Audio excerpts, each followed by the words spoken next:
Hello, and welcome to the Saladcast on Sunday, November the 1st, 2020. I'm your host, Dan Train. Joining me today, Zachary Burgess. On the mic for one more time this year, potentially. And Robert Gemp. Not Caravellas, then. Nope, I deliberately said it. The Caravellas. Caramellas. Even though that's clearly not what that word is. Yeah, it feels like it needs an extra L or something. Yes. And it also is an ER, not an A. It could be Caravellas.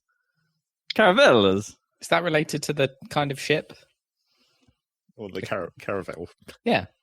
Yeah, maybe. I think that's the family name for Giant Bomb member. Being Caravella. Maybe. Because that would... probably an Italian type of boat. Probably. More Spanish, I would have thought. But yeah, Yeah, maybe. It's definitely Italian. I don't know if I'm named after a method of transport. Well, I mean, apart from explicitly, yes, but no. Well, I don't know. I think it might be like trains of donkeys or pack animals or something. I guess. But I did look up what a Kemp was at one point. I can't remember. Mm-hmm. It had a meaning. I'll look it up again. And a Burgess? yeah, that does mean something, but I don't remember. Huh. Sounds financial. We're back to fucking overdid again. The Bursa! Yeah. Yeah. Don't think that episode's live yet. No, The Bursa! Not yet. Speaking of videos, getting into something that I've talked about so much on this podcast, it probably needs its own section, like Kitchen Pigeon at this point. Yeah. It's time for YouTube advert weirdness. Oh no. What's going on with it today? Because, like, a lot of stuff on YouTube is like, you know, algorithms, and everyone's pissed off about it. Yeah, the whole thing is algorithms. Yeah. But, you know, there's certain things that you assume that at a certain point there has to be some humans involved.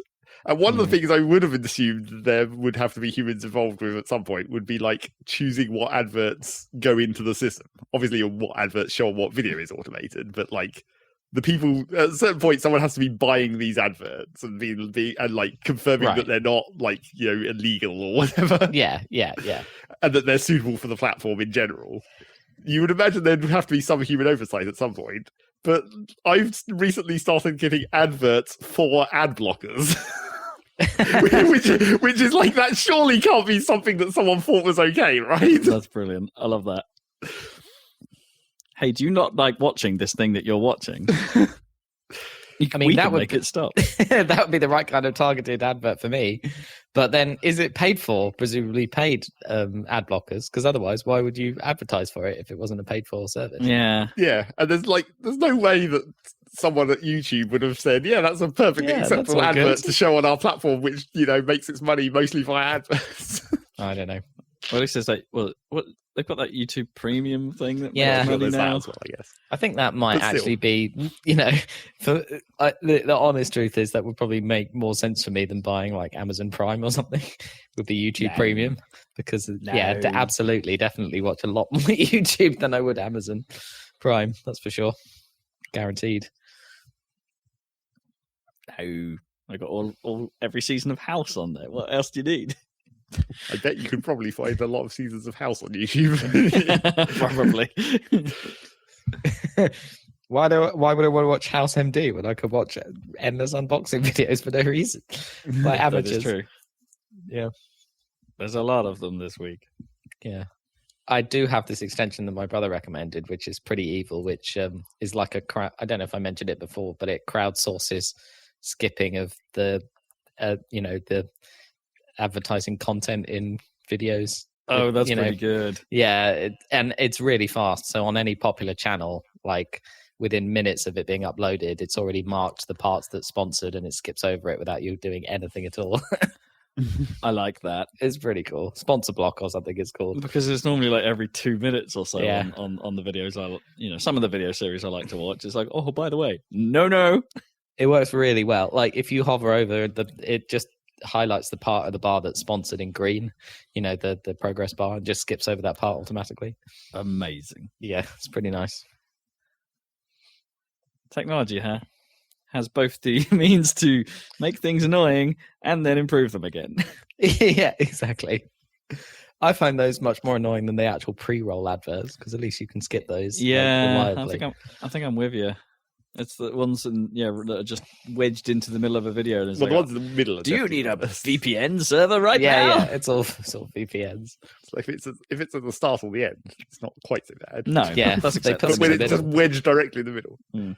I've seen some particularly bad ones where it's like it's not even part of the actual video. It's just literally just a separate video cut into it. It's just like, oh, that's bad. Yeah. And now for a word from our sponsor. Well, not even like that. It just literally just randomly cuts out of the main video into the separate video at a certain point. Oh, if it's like the ones that are actual like YouTube doing that. No, I mean it's the person editing it does it really badly. Okay, that's probably do better. I don't know better though, because it's almost more annoying when they go all out to segue super smoothly into the advert, which is so annoying.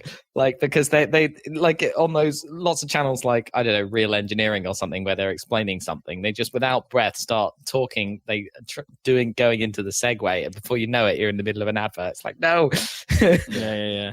Well, at least it's obvious when on something like Linus, where he always does one towards the start of his video, that's easy.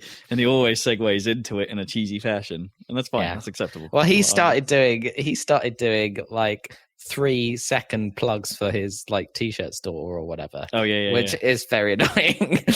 No, that's quite funny though sometimes because it's just like in the middle of it. It's like, oh, by the way, we've got a shirt there. Yeah. Yeah, but at least so that crowdsource plugin it skips the main adverts in the Linus Tech Tips, but not the little tiny segues. But that's fine, I guess. Yeah, advertising. Nice. Maybe YouTube Premium though might make sense. But you wouldn't get rid of those. No, It wouldn't get rid of those. No, it doesn't solve the core problem here. Yeah, I mean it would theoretically solve that core problem if everyone went to actually YouTube went Premium for and it. they could actually pay the people directly. I'm sure they'd make enough money. Maybe shows like that should just get picked up by Netflix. Or I mean, they don't even need to be, do they? Because they probably make enough. Like Linus Tech Tips, I'm sure it's a whole business, isn't it? The big ones probably do. Yeah. Not our YouTube channel though. Happy Salad coming to Amazon Prime soon. Come on, part 12 of Factorio 1.0. Check it out. Yep. I took somewhat of a break accidentally because I kept forgetting to export the video. But now we're back. There's only 6 more, I think. Excellent. Only content. Yeah. So monetizable. Well, they're definitely more than 10 minutes long. Yeah.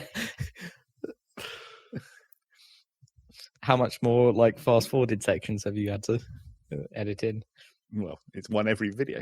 One every video. Yeah. That's the whole point. The before and after shot. Yeah. I quite like the idea if you did like an alternate version as well. Like, here's what you could have won. For some reason, I don't know. Just like, here's what you could have won, and you've made a speedboat in Factorio somehow.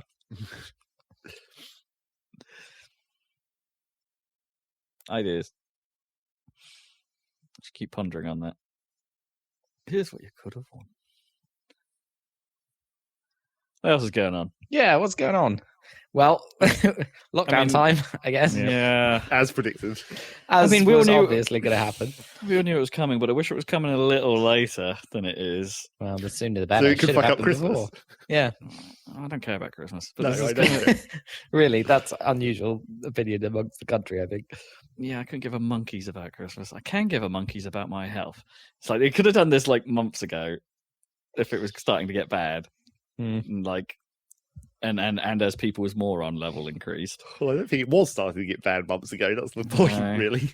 It was actually looking relatively good months ago. The guy. I mean, what suddenly caused the spike? Right? Is it just because it got cold and people are sneezing and moron levels have remained the same? Well, it's what we talked about last time. It was like cold weather and everyone going back to school and / university. Yeah. What, so it's all the students we're losing? Well, there was a whole shit ton of infections immediately as soon as everyone went back to university. Of course there was. As you would imagine. But they're going to keep the schools open and the universities, right? So yeah, it's not a full lockdown. It's just all the fun things like the pubs and the shops. Fun things. I mean, okay, the pubs then. the pubs haven't been particularly interesting since this year at all anyway, right? They've been quite nice, to be honest, because they're much less crowded. But you will have to operate with some restriction, and it's all... Yeah, I don't know. They were quite nice during the summer. I had quite a few nice pub when you can go outside because it's not cold. Yeah, exactly. That's fine. You're Probably, outside. It was probably never going to work in the winter, was it? Let's be honest. No.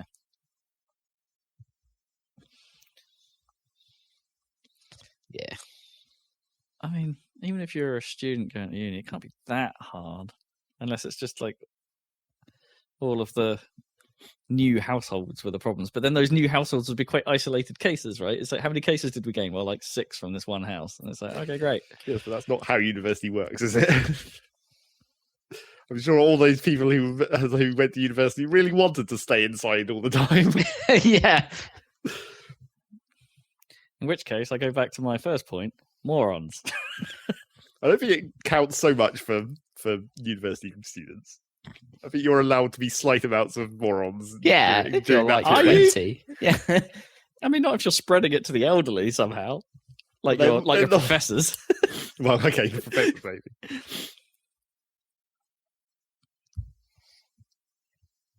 I don't know. It would really suck to be a student at this point. Yeah. It really sucks to be trying to move house at this point and to have a cocking lockdown. Well, everything. Yeah. Are they stopping viewings and stuff? Or are they? Well, probably, yeah, because it's before. households mixing, and they're not tradespeople, which I think is a bit different. Yeah, but they had a special rule for tier 3, but I don't know if it counts for this new lockdown. Whatever. Yeah, that's what I mean. None of that's hugely clear yet. Yeah, I'll make it clear because it's supposed to last for 6 weeks or something. At least 4 a month, weeks. they've said. Yeah. I mean, under normal circumstances, it doesn't bother me at all. It's just good. Couldn't care less. But just, I mean, the runners are obviously dismayed because they're all like, "Oh, we can't do our not park runs for a month," yeah. And it's because we can't even remotely get together. I mean, not that we did in sort of like in big scale anyway, but it was still a bunch of us running the same route at the same time. So boo words to that. Still, get your last minute crazy sex parties in now, I guess. Yeah, inevitably. My calendar's full. It's just wall to wall nobbings. What the fuck? Can't wait to see what's going to happen in America because their curve has been like a month behind everyone else's from the start. So Yeah. right after the election, they're going to have. I mean, have a they lockdown. just hit their like biggest peak so far, didn't they already? Yeah. Fucking Their curve millions. was never as good as ours, even was with ours bad. being relatively bad. Yeah. How long's left until voting day? It's third. next It's week. Tuesday. No, it's It's Tuesday. Tuesday, right? So at least Yeah. they can lock down immediately after that. Well, Well, no, they Depending can't. on who 'cause wins. He's not in power until January, is he? Even if he wins. No, but someone yeah, that's true. could, right? So can't they? Like someone has to be pulling some string somewhere. well, I mean, the individual states probably can, Yeah. the governors or whatever. But there's going to be uproar regardless. Well, sure, but the media, or at least Twitter, has proven their moron factor is a lot higher, but still, they should probably lock down. Because the thing is that, like, Christmas probably matters more in America on average, I would say. I think you're underestimating that. I think it does matter quite a lot in Britain. Maybe not to us, maybe as much as most people, but I think most people really want their Christmas where they can visit their whole family, which is not going to happen. Just delay it. It's not just Just delay it. Just do it one weekend in January. You'll be less traffic. It's not a Christian thing anymore, so no. Exactly. Do it whenever. Doesn't matter. But it's not just like, family get together. It matters more in specifics in America, and also they have Thanksgiving as well. yeah, that's they even have the sooner. double whammy. Yeah, it's like no sooner than Amazon Prime Day's over, it's like it's starting to warn you. Oh, by the way, Black Friday, and you're like, oh, what? Oh yeah, yeah. They're going to be desperate to make a big online Black Friday after because no one can go to any physical shops. Yeah, it's going to be it's going to work out the best, isn't it? Really, for that, this will be the biggest Black Friday ever. Just wait until everyone goes to the physical shops. But it means that none of the deals are going to be good, though, right? Because they'll be forced into using Black Friday, and then. Well, I don't know. Well, or does it mean the competition's up? I don't know. I haven't decided. Yeah, I mean they'll be desperate for people to buy stuff because of the economy. Yeah. They're desperate for people to spend money at this point. And like, since no one's spending money on holidays, they'll be like, "Welp, time to buy that new sofa and all that shit." And then somehow get it delivered. Yeah, well, that could potentially work. Right, deliveries are okay, right? And yeah, to a certain extent, even during the last lockdown, random tradespeople in your house was vaguely okay. Yeah. Well, at a certain point, if you need a boiler fix, you have to let someone in your house. Yeah, especially over the winter. Funnily enough, I do. But they can't work on your boiler. Well, yeah, there's multiple other fixes that need to be done ahead of that. God, it's a pain in the ass. Yeah. Basically, me not paying attention to things for 10 years, suddenly biting me in the ass.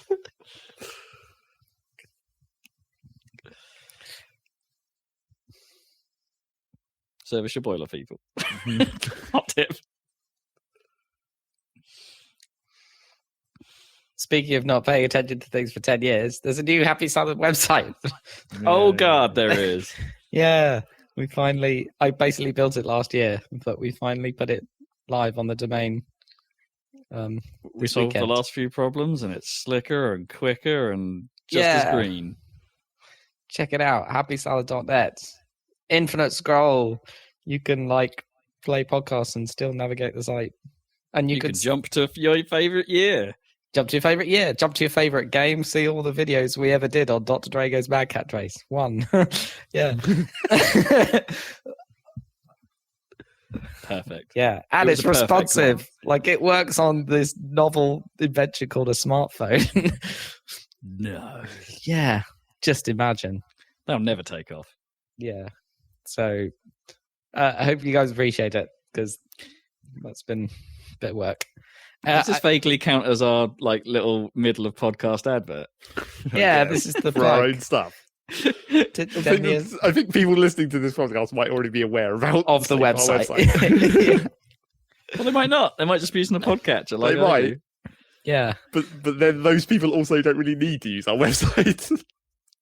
They're already getting the podcast through that method. But if they want to go, what was that podcast where they were talking about Factorio, and then see it's every podcast ever, they can find that using our new website. I wonder how high up we come if we just do a generic search for Factorio podcast. Well, it depends how those tags are propagated. Yeah. Well, it's going to change, isn't it? I suppose because the robots are going to have to reprocess. The robots have to do the crawling. But once they've done the crawling, you'll probably have to search for Happy Salad Factorio if you want the actual page. But we'll see. No, poster it, boost it. Well, I put it through Lighthouse, which is the Chrome tool for analyzing websites performance and stuff, and we've got all greens, 100% SEO, 100% accessibility, 100% and 97% performance. So I'll take it. Which I will take. 100%. We only drop 3 frames. Yeah, so fast website. If you want to make a fast website with modern tech, try the Jamstack. It seems to be quite nice. I used Gatsby. Gatsby and Jamstacks. Yeah. It's a Penny Arcade comic, isn't it? Yeah, it might be, yeah.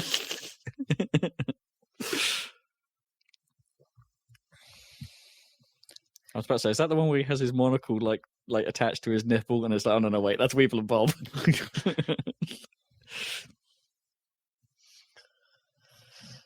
So that's my contribution to 10 years and celebration of anniversary of this podcast. It's also the third variant of Happy Salad after the original happysalad.com from 2001. So 20 years. Well, I mean, technically is it really couldn't it be the 4th? Because we changed the theme on the last site once. Yeah, we did. It was a lot leafier at first. Yeah, I mean, the first one was like it. temporary, wasn't it? Like it was a temporary WordPress for the first year, and then while I was building the main site, I think. Yeah, and then you fancied it up. And similarly with the old website, I think that had a couple of refreshes slightly. Yeah, they had like the one where the top bar got split. With the proper news section and all that. Yeah, had vitalized based menus, which came later. Yeah, I remember those. Extra ways of delivering toast-based photography. Yes. Oh, the random quoterizer. Remember that? I do. Maybe we should resurrect that feature.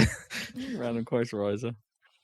Yeah, but then when someone has to trawl through our podcasts and find the random quotes. Yeah, because the quotes came from the PHP BB forum that we had. They did, yeah. Back which in I the can days. remember nothing. I don't remember much. Is any of that? Do you reckon any of that's on Time Machine, or way back, or probably not? Happy Salad probably is. I don't know about the forum. Yeah. I mean, I managed to find Dan's Star Wars Legos on the Wayback Machine. Yeah, with my first ever website. Then my progression of technology was first website Microsoft Publisher. Second website, Microsoft Front Page. Actually, that's not true because my first ever website was on that like 2-week work experience thing from like high school. And that was like made with hot metal. Hot metal? Yeah. Because you know hot metal typesetting, right? Where they that's the old way. You mean like the newsprint. original? Yeah. So not technology. So they made somebody made a web HTML editor and they capitalized the HTML in the word hot metal. So it was hot. Hot metal with HTML capitalized.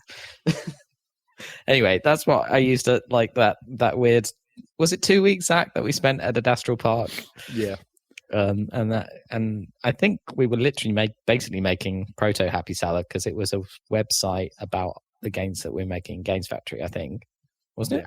Yeah. Something like that. Yeah, and that's Now hold on. So I don't know chronologically whether that was probably after the Star Wars Lego or around the same time. It depends. When was I don't know. You know, like because that was 99, I think. Star Wars Lego. I'd imagine, Star Wars Lego might have been before because didn't it upload to GeoCities as one like sync as image files? There was no like actual text on it. The whole thing was like no images. Sort of. It's like Microsoft Publisher. It was quite clever, but like you would just lay things out in Publisher without any kind of attention to any kind of HTML structure. And when you saved it as a web page, it would try and turn it into HTML with tables. But if it couldn't figure out the layout with the text, it would just say fuck it and turn that text into an image.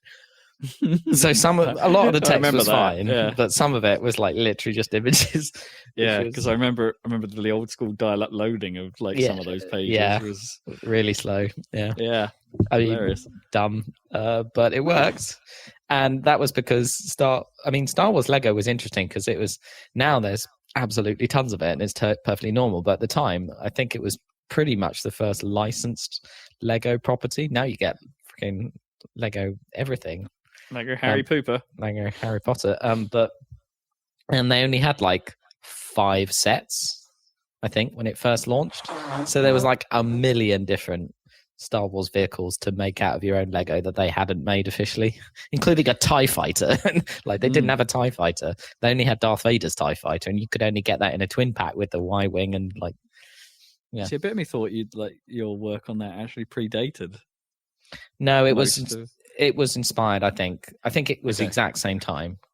So because I bought the X-wing, official X-wing, I was like, well, I need a TIE fighter. So we made a TIE fighter and a TIE interceptor and an A-wing, and then the Phantom Menace came out, and we were like, well, and we were playing Star Wars Episode 1 racer, so it was like, how many pod races could we make? But I think the A-wing we made used the cockpit from the Naboo fighter, right? Yeah, that's right. The rounded one. Yeah, which was ideal. The one that I made, it was slightly too big in terms of scale, but it literally had like light up engines using the battery pack. It was so cool. I wish I had the pictures for that. I don't. That's the one problem with the Wayback Machine is most of the images are missing, which is the important bit. Which is a shame. And we also were painting our mini figures to make like Boba Fett because there was no official Boba Fett. I remember those. with like Hornby. Hornby? No, what am I talking about? Just model paints. Oh, Humbrol. Humbrol? I don't know. The brand of paint for like the model kits. I think it's Humbrol. Anyway. Sounds like a good butler name. Humbrol. Anyway, that's the history of my websites. And now finally 2020 version 3 of the salad. But this is my first one since I'm a professional web developer. So, yeah. Since you actually knew what you were doing. Yeah, exactly. It's shocking how exactly the same it is as the last one. But now it works. Yeah. And isn't cobbled together out of WordPress plugins when I got my filthy hands on it. Yeah, I mean, that's the way 50% of the web is. Cobbled together WordPress. I mean, I've definitely worked with people that have been brought in to build websites for us, and it's just like, well, yeah, I use these WordPress plugins to do it, and it's like, yeah, are you actually writing much custom? Like, nah. I mean, all right. That advanced custom Can you teach me how to do plugin, this? Right? That's powers, I think, like at least 30% of the web. Yeah. Is that what it's called?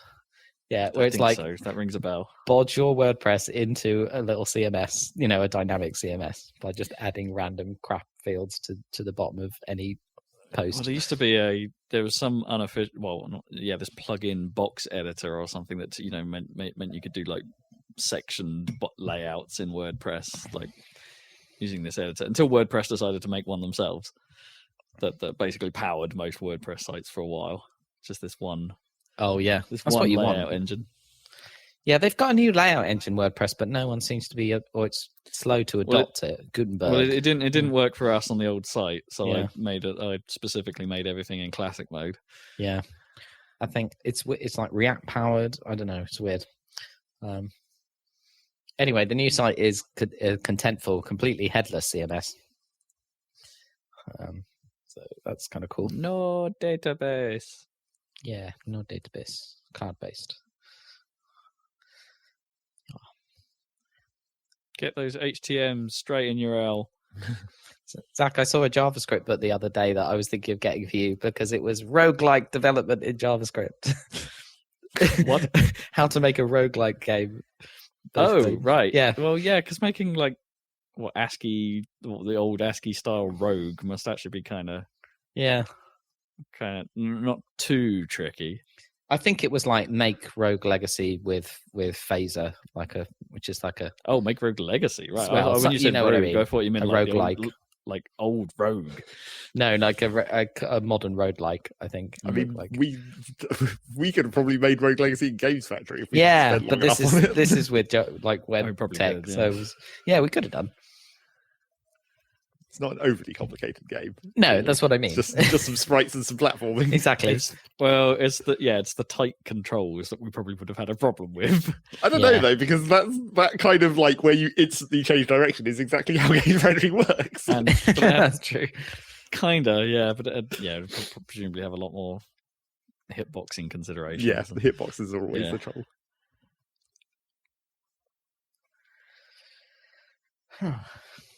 Games Factory, that as well. Yeah, it was a thing. And it was good. It was good. Right, should we get on to news? Yeah, before I start thinking about how quickly a house... All right, the one thing I want to say about house hunting that I've discovered, it takes so little time for your house to get skank after you've done a top to bottom full-on clean. It's really irritating. And the number of times I've had to re-clean the house in the last couple of weeks, it's really annoying. And then no one gets home, and it's like almost immediately skank again. But even though normally she does quite a lot of the cleaning, but she's quite a spreader, and then like spreader, yeah. So and then it all shrinks back again. So she's like blah stuff everywhere, and then suddenly, oh yeah, I've got to clean it all up. Blah stuff everywhere. It's a weird pattern. I'm noticing these things now. I've put away so many hair clips. It's unreal. I'm like, I'm super tidy, but I never clean, so everything's in the right place with a thin layer of dust over it. Yep, exactly. At all times. That sounds about right. That's my office. You look at my desk below my monitor is like all the random junk that I need in the vicinity on my desk, and you can like if you pick any of them up, it's like, oh, there's the outline of where that goes. Yeah, exactly. I'll just put that back. I know exactly how to place that. Yeah, it's an effort. It really is. You may allude that I might not have played quite so much games these last couple of weeks. Well, that's not what we're talking about yet. Yeah, we'll get there. Let's start with the news. What's going on in the world of gaming? Still hate that word after all these years. Gaming. Yeah. Well, apparently a Kemp, by the way, was like means champion. It used to be Okay. like a warrior or champion of jousting in old English. You're hardcore. Man, that's a good name. I'm a jousterer. That's hardcore. I mean, it's totally untrue, but I mean, this came from houseofnames.com, so I'm not sure I believe it. But right, let's Google Burgess then. Meantime, news. News. It's unboxing week. Yep. Everyone unbox those consoles simultaneously and see how big they are. They're big. Spoiler alert. I think most people already knew that. Yeah. But they're still big. They're still really big. And that stand on the PlayStation 5 is still really dumb. Like I properly it got me thinking. It's like I can't wait for the PS5 Slim. I think that will be a good console. The PS5 Slim in the future. Yeah. Well, I mean, yeah.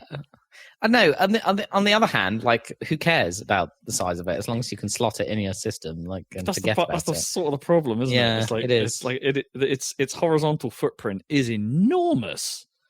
Yeah. So it encourages you to put it vertical, but then does it fit in your standard horizontal, like, IKEA media center slot? It's probably too big for a Kallax if you're using one of those.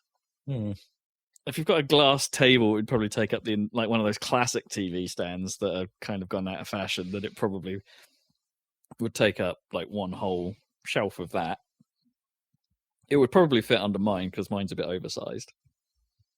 It would take over the PS4, like where my PS4 sits. It's probably just it's big enough to fill that entire shelf. But yeah, it's pretty big. In fairness, the Series X is about the same horizontal footprint as my X-Bone, but it's just going to be a bit taller. So a bit, yeah.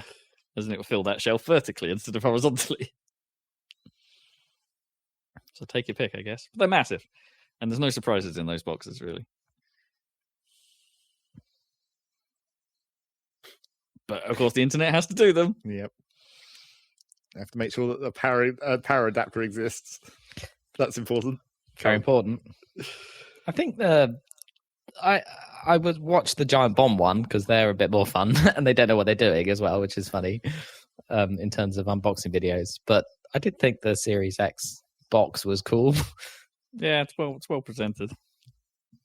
But then the Microsoft kind of did a good job with that with the Bone. To be honest, the Bone box was quite nice. It was a nice onboarding experience. I mean, what else happened? I mean, Microsoft showed off. They tried to do a thing a bit like PlayStation did, where PlayStation showed off the new Dash, and we talked about that last episode. But Xbox did a sort of similar take on it, where it's just like, hey, here's the new Dash, which was a bit weird because it's exactly the same as the current Dash. It's like there aren't any differences. It's like here's the Xbox Dash for those that don't have an Xbox, I guess. Here's Quick Resume, which actually is generally quite impressive. But here's the store that now works a hell of a lot faster than it did before, and it's like, well, it works a hell of a lot faster than it did before on my base level X-Bone. So it's like I'm not all that wowed by your presentation there, Microsoft. It's like your Dash is fine now. You got there. You finally made your original Dash. Good. Fine. Yeah. All good. As long as it's all good. Like, and as long as it's slick and it moves fast. Yeah. I mean, yeah, as I say, the new one, like, it works fine on the current console. So it's yeah, it's just a weird video to put out there. Be like, hey, look at this. And it's, yeah, I know, I've got one. Yeah. I mean, they did say it's like, oh, there's going to be like some dynamic backgrounds now. And it's good. And it's just like, well, again, PlayStation have had those since 3. And they're always terrible. Universally, other than, the base one, the sparkles or the wave or whatever. Yeah, PlayStation's waves are quite wave. nice. Yeah. And apparently their themes change depending on what base color you pick.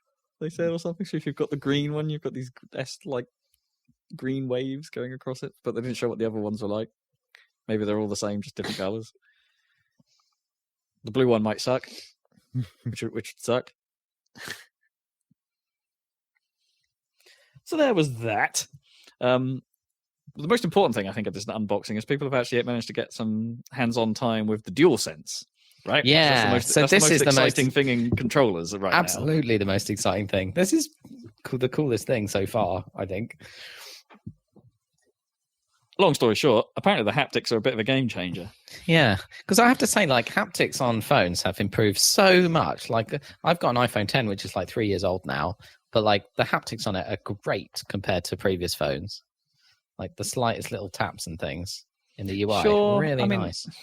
I can't say I've ever, even on a 10, which I've only ever used super briefly, but like it didn't really do anything for me. I love it. Those knocks and things, just like. I mean, I know, and it's nice that you can, I guess, and in a gaming context, yeah, okay, that makes a whole lot of sense to me. I never really got it in, or I wasn't really sold by it in phone land. If you see, I like it just in phone land, so in games it'd be even better. Yeah. I mean, it's HD Rumble hasn't exactly. Yeah, but this is like proper HD Rumble, isn't it? I think they're really bringing that concept to life. It's something about it's the combination of everything working together seems to be what the trick is here. So it's not just that it does those little knocks or whatever, or these little taps here and there. It's the fact that stick resistance can change. It's the fact that they can dynamically change trigger resistance to give different effects. So, your resistance on pull might be different and it might push back against you. But one explanation that Digital Foundry gave was like they can do tricks like, so it could be hard to pull up to a certain point and then just snaps the rest. Cool. So it's like like or something giving way. They can make it feel like that. Nice. And it's or like, so if you're being sort of hit in the face by sand, which is one part of this Astrobot demo that everyone's trying out with these features, and it's like, so stuff's blowing at you, they can do something with the stick resistance, so it makes the controller feel like it's being battered. Nice. And it's like that's okay, that's actually pretty cool. It's awesome. I don't think has PlayStation announced how much these controllers are individually. I mean, or if they just sort of said, yeah, I mean they've been pretty expensive for a while across the board. I think you can get PS4 controllers for $45 currently, but that might just be because they're on the way out. I forget what they were normally. But still, $45 is pretty. In terms of controllers, like in general, that's pretty high. And I think, in fairness to them, I think the Xbox controller is similarly priced, even without all the PlayStation features like no touchpads and no motion sensors or any of that jazz. So Xbox, your controller should probably be a bit cheaper, especially given there's no battery in it. But just saying. Yeah, so it's cool. It's not just those. Even if you took the controller on its own, apparently the ergonomics are really nice this time round. Not that they were bad with the PS4 controller, but they're better this time round. Yeah, good stuff. I still think that, like, if I was trying to make the perfect controller, I think I prefer having the left-hand stick in the asymmetrical way, where it's in the middle, on the top left, like an Xbox controller. I think I prefer that. Yeah, I think I'm with you there. It doesn't look as good, obviously, but I think it's better. I don't know why that is, but yeah, I'm with you. There's something about the asymmetric design that works. I think it's better for me. Yeah. Well, even Nintendo realized that, right? Because they did their own symmetric design. Do you remember with the Wii U Pro controller? Oh, because they did it the other way round. They put both sticks high. Yeah. And had the D-pad and buttons low. Oh yeah. And for Switch, they sort of reneged on that idea and sort of went back to the asymmetric layout. Yeah, actually, yeah. The Switch Pro controller is pretty nice. The Switch Pro controller is very nice. Actually, I really quite. I'm a big fan. If it had proper triggers, like analog triggers, it'd be nigh on a perfect controller. That's the lacking thing. That's why it's like everyone's edging towards the perfect controller, but I don't think Sony will give up on the symmetrical dual shock look. No, but I think this actually gets the one thing I think they may have improved with this one, and I need to, which is my biggest fault I think with the PS4 controller, was just how tight the PlayStation button was to the sticks. Right. And yeah, this looks like it might be worse in that respect because it was quite easy. No, I mean I'm a bit of a fumbler when it comes to control, and a bit of a clincher. Yeah. When it comes to playing high octane games, and my dexterity is getting worse as the years go on. But it wasn't just me that would fall off the sticks on a PS4 controller and hit that PlayStation button. Right. The pause button. Yeah. Well, not even because those are right at the top, aren't they? Right at the top on the PS4. Oh yeah, they are. Yeah. But that's the console button, isn't it? Yeah. Yeah, the PS button right in the middle. I haven't had that problem, I have to say, but I could see how one would. Yeah. Yeah. It's right there. Yeah, it's been like when we've. There's been times where I've been playing multiplayer games with some of the Cambridge crew on a PS4, and like someone hits the button, and then you have that faff of like, okay, who pressed the button? Come on, let's get back out of this and get back into the game. Come on, and it's like it happens often enough to be to feel like a flaw. And I don't know, there's like DualSense 1 might be nearer, so I'm a bit worried about that. But maybe the ergonomics are nicer in a way that means that's less of a problem. It does look like it would be nicer in the hands. I want my hands on it. I want it in my hands. Soon. I mean, the big problem with all of this is it's all potential, right? I think a lot of people are forking out money for potential, but I mean... Well, and they've done the thing that Nintendo do, right? When HD Rumble came out, 1-2 Switch was kind of the tech demo for it. Like here's how to do HD Rumble in a way that makes sense, and hasn't really been used well past that. So here comes Sony doing the same thing with like, okay, here's haptic control on the here's what you can do with a controller if you implement it well, and here's a game that's designed to do all that. Which makes sense. On the surface, Astrobot seems to be a fairly rudimentary platformer. Yeah, but quite nice. But as a tech good enough. But like dramatically enhanced by these haptics. And the concern is, are Sony going to pull a Sony and only do this? Only support it a little bit. Or are they going to force their studios to do it well? Or what's happening there? Oh, how a third party is going to get involved? How difficult is it to therefore things that are just big unknowns right now?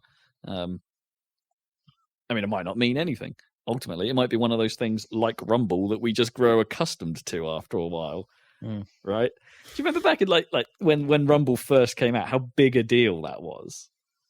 Like when Lilac Wars on the N64 started coming with the Rumble pack, and it was like, this is amazing. And then it got improved even further by DualShock. I mean, I really remember playing the Metal Gear Solid demo, and the insane rumble of like the high D. Of course, yeah, it was such a good. But now we're so used to it, and like, even HD Rumble didn't do anything to really, make us feel anything special. Yeah, and it's like I wonder how long. Not to try and take away, anything from Sony here.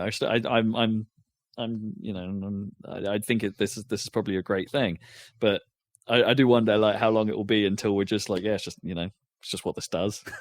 Maybe. Well, I don't know how. how much parity that Microsoft can get then with this. Well, I mean, they can't with their controller. Yeah, it's that's impossible. what I mean. Like, unless they put out a new controller, it's not going to happen. Yeah, which could, I mean, this could turn out to be important. In which case, like, Microsoft will have to put out a new controller mid-cycle, right? Maybe. Yeah, so we'll see. Same with the stupid Sony, although I think it's unlikely. The ridiculous audio stuff with the tailor it to your head or whatever they were doing, right? What was that? Mark Cerny was going on for ages about how the if you listen with the right kind of headphones, that the binaural audio from the PlayStation, and they were like mapping people's head shapes to get the right. It was all the PlayStation thing. Okay. Yeah. There was it was literally like a 15-minute chunk of the PlayStation presentation was about. Was this like the bit when they were talking about the hardware? And the early ones and the process. Was it Road to PlayStation 5? I think it was something. Yeah, it like was that. one of those, but it was a later one of those. And he went on for ages about audio, so we'll have to see what impact that has for most people. I mean, it makes sense if, like, for games that can turn on like a headphone mode, right? And yeah, it's like, well, this actually moves where the sound pickup is. Yeah, that's all that's all that is, really, right? Isn't it? You're just moving where the sound. I don't know, but it was where the game's projecting sounds to. I mean, the main thing was it was like all custom hardware accelerated stuff that wasn't possible just in software. Oh, that's different. That's different from the whole mapping to your head thing. That's just that's the ray traced audio. Yeah. It was a combination of that with the head shape mapping thing. Whatever. Ray traced audio I think is pretty exciting, but it's more so than the visual aspects in some ways. Yeah. So if I'm just saying that if PS5 has some sneaky ray traced audio trick up its sleeve that Xbox doesn't, that might turn out to be important, or it might not matter at all. I bet anything they're doing like that is probably reproducible on the probably. GPU hardware that they're doing. Yeah, That's probably all it is. Yeah. Still cool though. Yeah. Point to Sony this time. Yeah, I do think that I like the Xbox Series X fridge thing. They do have more of a sense of humor than Sony, that's for sure. that was genius. I mean, I love that. Come on, that reveal is so like hyped epicness as well. It's like all that music, and then they had to look at some tomatoes and have Marcus Phoenix go, "They're fucking up my tomatoes." I kind of like it when Microsoft have to play the underdog and aren't being all cocky. It's kind of good. They do their best work then, I think, with the Xbox. Well, this somewhat leads on to the next story because they've from the start they've been doubling down on back compatibility, right? Yeah, this is their whole strategy, right? Yeah, this is their underdog play, if you will. Which is like normal person buys a Series S and gets Game Pass, and then they're sorted for like the next 5 years. Yeah, and Game Pass, personally, no secret, I think it's the best deal in gaming right now. Just get yourself an Ultimate account and enjoy. Yes, it's well worth it.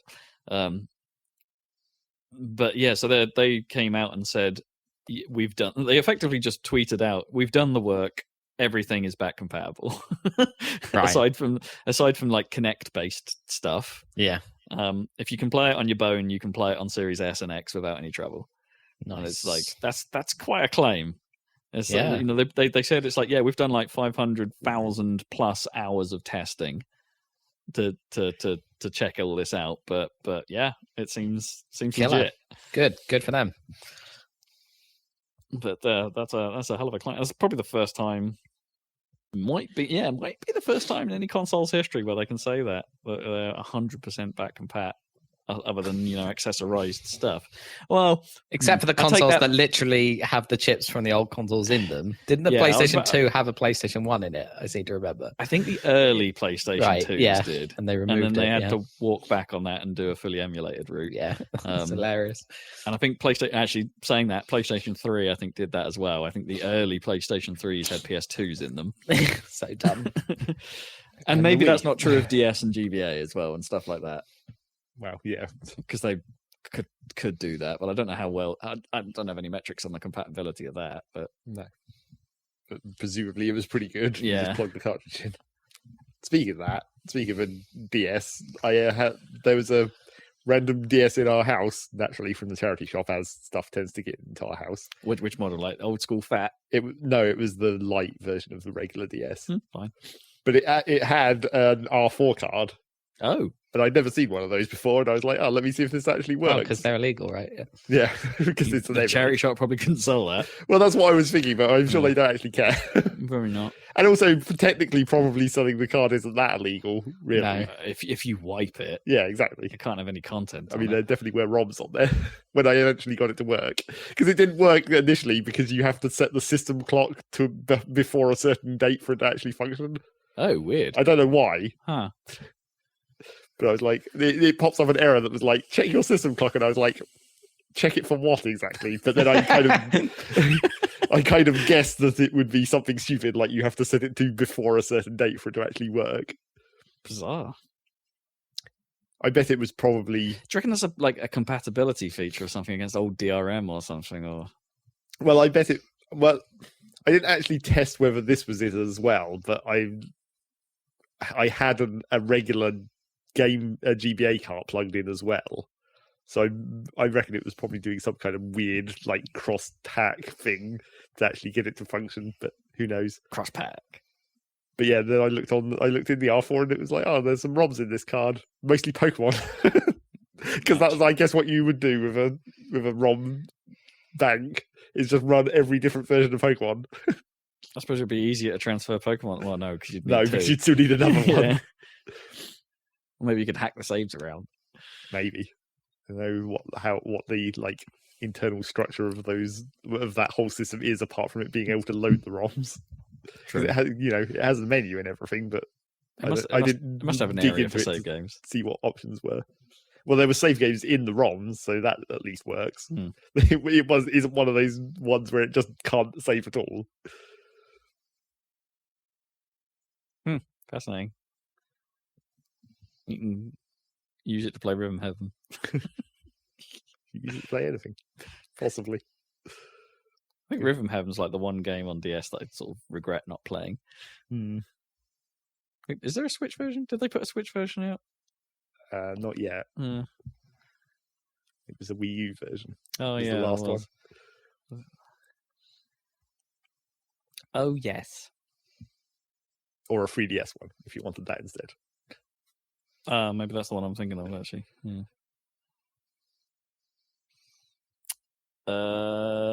What else we got? Delays.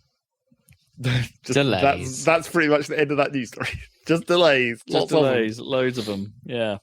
Guess what? Cyberpunk is delayed again. So much for all that crunch. Man, that they said they would do, but totally weren't doing. Yeah, well, they are totally crunching. Yeah. I found it quite hilarious. I was reminded by something, I can't remember where, that at some point they put out a Cyberpunk branded Xbox One X. Yeah. Because they thought that game was coming out. Oh man, I forget how long ago that must have been ages ago now. Wow. But I bet those will be worth tons now. Maybe they're totally worthless. Yeah, so that got delayed, not by much, 3 weeks, so it's into December now rather than November, which makes it. I mean, it's going to be difficult for people to like in their game of the year discussions, yeah, to cover that properly. Oh, right. Well, that's not going to count, is it? I don't know. Yeah, it's going to be tricky. PlayStation 5 has lost one of its launch games, which is now Destruction All Stars has been pushed into February, so it won't be out at launch, as previously stated. What else got delayed? Oh yeah, Bravely Default 2. That was the other kind of high-profile one. Although they barely said a date, as far as we can remember. Yeah, I think said sometime this year is all we could remember them ever saying. Yeah, but now they've given it a hard date of February 26th now. And that was courtesy of a Nintendo Partner Direct, because they did one of those, and they said, this is the last one of these of the year. So maybe everyone's still hopeful for an actual Direct, but at this rate, it's probably not going to happen. Pretty unlikely, right? Surely Nintendo would want to be like, we're in November, for crying out loud. Surely November. I mean, unless they do have some super stealth Christmas release. Yeah. But I don't think so. I don't see it at this point. Was it Pikmin 3? Right, that's the one. Well, I mean that's out. Yeah. So a demo for Pikmin 3. Yeah. Oh, cool. We'll talk about that later. Also. Okay, good. Yeah, so there's that. What else was in that thing? Not a lot. It wasn't hugely exciting. HAL Labs are putting out another little game, like carrying on like what seems to be Nintendo's current play of the occasional little game, Part-Time UFO, which seems to be. I don't really know how to describe this. It's like, what if the UFO crane game was a bit deeper and you actually controlled the UFO to build stuff instead of just trying to win prizes? What if Tetris was really janky? Yeah. I mean, they did that already. It was Tricky Towers. It was like physicsy Tetris. Yeah, I mean it looked well made, but I'm not sure it's all that interesting. Co-op mode for a few hours. What else was there? So Control and Hitman 3 are coming to the Switch somehow, and that somehow is that they're not coming to the Switch. They're just going to put a streaming client on your Switch, and it will be streamed off somewhere. I've actually seen my flatmate playing this. Oh, really? Yeah. What, like Control Cloud version or something? Yeah, through the Switch. Through the Switch? I didn't realize that was out already. Huh. Yeah, apparently. Unless that's a demo or whatever. But yeah, it looked okay. Like in terms of image quality and input lag, looked playable. Mm-hmm. Yeah. I guess this comes off the back of there was something else, I think. Was it one of the Assassin's Creed games or something that did this as a sort of little experiment somewhere? Like not in these. I think it was like in China or something. Like someone was doing like streaming games to Switch experiments. Maybe Japan. I don't know. So I guess those tests went favorably enough that they thought, yeah, we can put cloud version out. But what cloud are they using? Is this Nintendo's got a bunch of? I don't know. Like, I mean, here's like IO and 505 Games that publish, Control. I mean, they're not connected to each other, right? There's no right. It's not like they belong. So it's to not like Stadia a publisher initiative, right? No, they are separate things, and they both come out with something called cloud version. So unless there's someone what they're working with to get this sorted, like maybe Nintendo are facilitating some third party to be involved. It does kind of make sense for Nintendo, I suppose, because it's like that's the only way that AAA games can come to Switch, right? To some extent. I mean, like we saw that, there are new games still coming that way. Immortals Phoenix Rising is the example, right? Which had a bit of a showing here. It's right. Like it's obviously visually impaired. Wait, that came out wrong. Or did it? I'm not quite sure. That sounds wrong. It came out slightly downgraded, or noticeably downgraded from the big boy counterparts, but they're still doing it. They're still putting out a native version. Probably won't look as bad as Witcher 3, Right, yeah. Well, that's just it. All the Outer Worlds. Ugh. But you'd probably be better off playing Witcher 3 through a streaming on Switch than playing it native. Yeah. Well, it's not like latency was one of the Witcher 3's strengths. No, exactly. Well, that would make it any easier though if you add more latency on top of that. Yeah, true.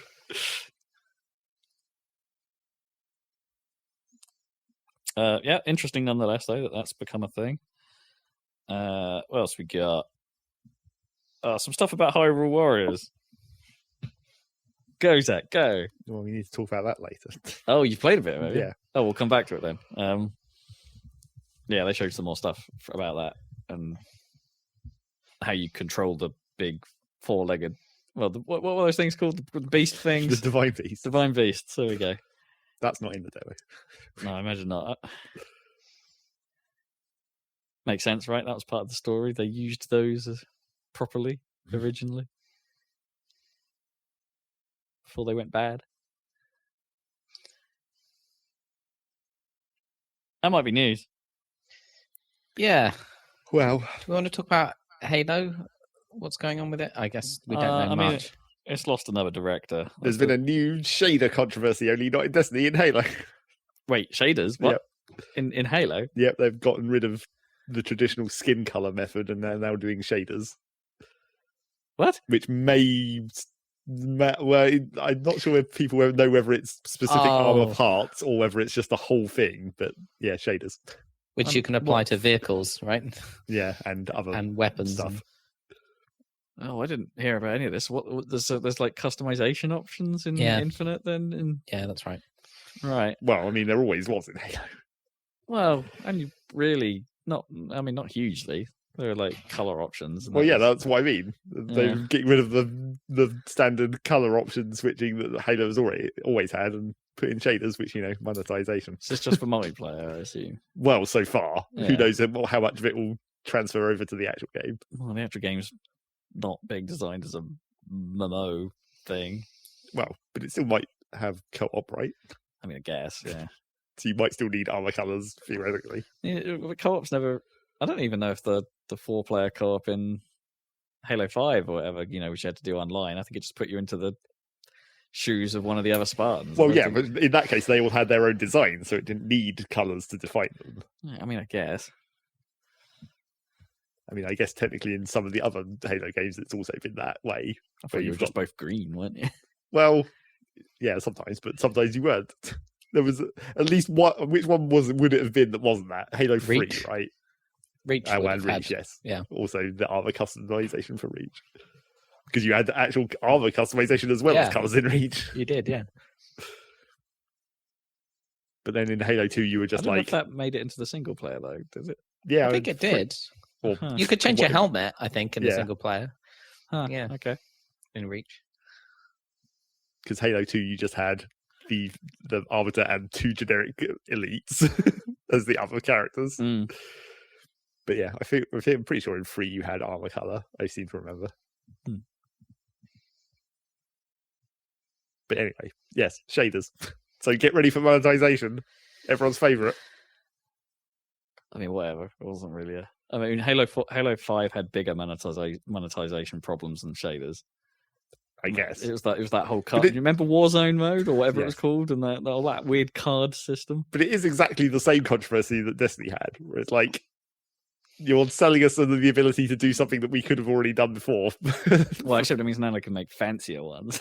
True, because like the shaders that they have been talking about for Halo have been like, it's not just color, it's like textures as well. Yeah, and effects presumably, and shiny. But again, that was pretty much what Reach did for free.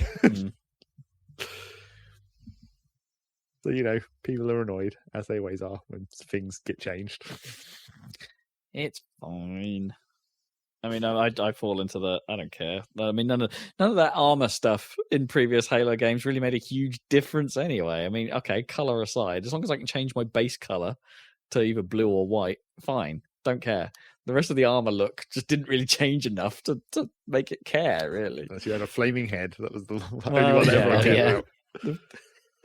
I'd forgotten about that. You could be Ghost Rider. Yep. Negative Ghost Rider. And then the other bit of news, I guess, just because this is something that I've been seeing a lot on my YouTube, is that No Man's Sky is, after they've only just done the Origins update, which I still haven't actually gone in to look at yet, they've just announced that they're doing a next generation update, which, makes the game look almost as good as it did in the original trailer. I mean, They're getting there. They're getting there. But it is pretty nice looking. It's funny watching that little mini trailer of like where it does the classic like sweep fade where it's like, here's what it looks like originally and here's what it looks like with all the new shit turned on, and it does look better. But then when you actually, if you've played the game and you look at the guy running through this environment and you're like, oh, you can see the slightly janky way that they contact the floor, like the running, because it's always been like that, right? The way you run across the train, and they're like, oh look, there's those goddamn dihydrogen crystals that you're going to have to mine for fuel, and there's that stupid plant that just is a random plant that just explodes for no reason. It's just like underneath, you can still tell it's No Man's Sky. Sure. And then when they show it right at the end, where they're like vast base building, where they show like a fake city that's made out of the base components parts, and right? And I'm like, that looks cool, but there's not going to be anything in any of those buildings because there's nothing to put in the bases. You don't need a base that big. There's no reason to ever build that many parts. It's the classic problem with No Man's Sky. It definitely looks nicer, but underneath there's still No Man's Sky. You can, but why? I mean, making the Origins update sounds more interesting. Like when they put new actual like components into the terrain generation and like the creature generation and stuff. Yeah, that's more important. That sounds fun. Yeah, far more interesting. But making it run at 60 also, that's good. Making all the graphics look nicer, that's fine. I mean, yeah, because a friend of mine plays it periodically on a base PlayStation 4, right? And it's an uncapped experience. And it's, frame rate's not great. No, in playing it that way, honestly. Yeah, they play it very strangely. Like they're not a gamer really, so that's that one game they like dipping into periodically, dick around for a bit, and then that's definitely something you can do with that game. Yeah, and then leave it alone for a while because there's not really any, there is some amounts of progression, but not really anything that's going to be difficult to come back to. Essentially, like you can always come back to that game wherever you are and just immediately be as good at it as you used to be. Yeah, because there's not really any skill based anything really. I mean, probably there is now a little bit with the better space combat and the like freighter missions, and where they made the combat slightly more important. It's like fulfill that role of being able to zen out in a game for a bit. Does it fit that? I mean, kind of, but it depends on like what you want to do with it, because it's hard to. It's easy to if you're satisfied by something really simple, then yes, you probably can get zen onto just like jumping from planet to planet and just going around looking at just stuff. ticking boxes. But like, there's no mechanics to that. That's the trick. It's like it's not a mechanical zen. You're not doing a thing and like zoning into it because there's no. No, I don't mean like the sort of flow. Well, no, like Guitar Hero flow. But there's no. Tetris flow. There's almost no reason to do that. Is what I really mean. Like, there's at a certain point you have a sort of a hard cut in No Man's Sky between like exploration just to see things and making any progress, which normally means you actually just stay still, because then you're not wasting resources traveling around all the time. Which is where the whole like base building thing became weird. Because at first when they introduced base building, you thought like this is completely against the way this game is meant to be played, right? Because the whole point is you're meant to just explore and go further and progress towards the center of the galaxy. So having a fixed base that you have to keep going back to seems like the complete opposite. But then like the actual mechanics of the game kind of work better if you have a fixed base to just stay at and like stay in the local vicinity of. So they're sort of fighting each other a little bit. Yeah, a little bit. But then it turned out that once you'd travelled through like 5 systems, you'd seen everything anyway. So, so then you practically don't stay in systems at all, even when you're travelling. You just warp in, look at the planets for a second, and see if any of them have even anything you care about, even slightly, and then just warp out. Just move on towards the centre of the galaxy. It's a very weird thing. Presumably, depending on which storyline you're following, because haven't they added more storylines to make it? Well, the different storylines really function mostly the same, and because it's all integrated into the procedural generation anyway. Like when you get a mission that says go to a place, it just spawns in one of the nearby systems to where you are. Okay. So you just have to go like normally you just go one jump away and then you're at wherever the mission is. It's not really specific. And then like the other type of mission where it's like you find these big space station things that you have to find a certain number of or whatever. Those are just, randomly seeded throughout the universe. So there's always one within like a couple of jumps or whatever. That's the disadvantage of random generation of that kind. Too predictable. Yeah. And, same applies for the mission structure or whatever when they implemented actual missions, where it's like, yep, go here, shoot some things. Traditional randomly generated missions. But yeah, it definitely looks better.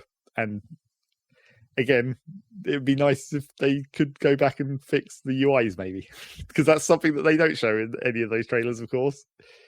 Show the pretty scenery and animals and whatnot, but don't show the horrendous UI problems. Which we'll get onto again later with these other games that I need to talk about. UI situations.